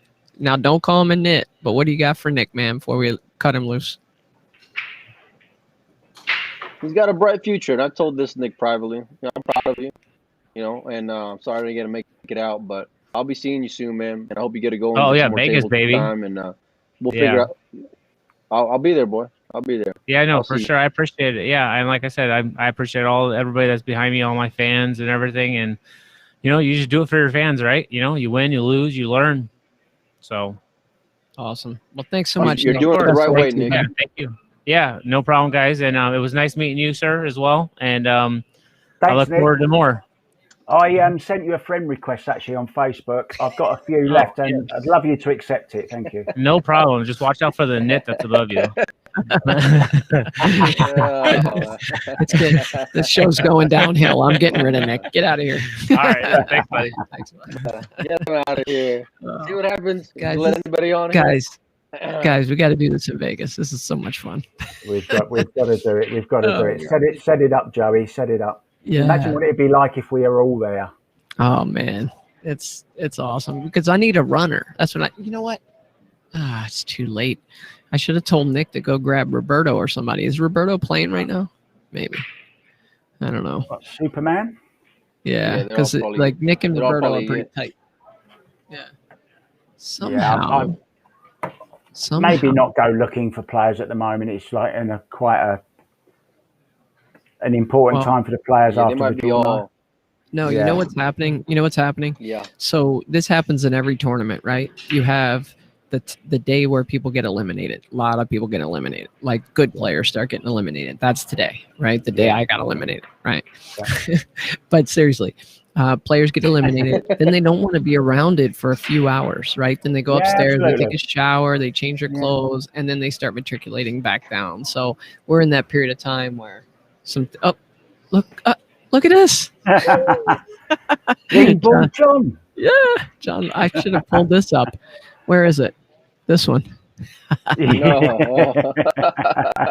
I got too much damn I on like. my hands. I love the Yeah. pose. Your friend Corby Dayhoff done that for you, Yeah, Mike. Especially that's for great. you. Oh Nice, man. man. Well, hey, look, guys. I always enjoy a good I laugh. don't. I think I'm gonna sign off here in a few minutes. Like I said, it's kind of the players left are pretty much playing right now. The players who Yeah. just got beat are kind of up in their hotel room, chilling, going to eat, whatever. And so I think we should sign off. And if I get something cooking, we can jump back on. What do you guys say? For sure. Yeah. Why not? Yeah, Absolutely. I'm in. Any Let me know. any closing remarks, Mark? Look, I'm here. It's what time is it in the morning already? It's just gone 3 a.m. here. I'm up. I'm not going to waste the rest of my night. So I'm going to sit here. I'm going to go and watch some live stuff on my phone from where you are now. And if you want to send me a message, I'm ready to jump back on any time. All right. Melina, any final thoughts? Hey, man, have fun out there. Go live whenever you can, and keep working hard, buddy. So, good job, Joey. Sounds You're good, the guys. MVP, brother. Guys, like it, share it, subscribe, whatever you got to do. We're bringing it to you guys. We're going to keep it coming.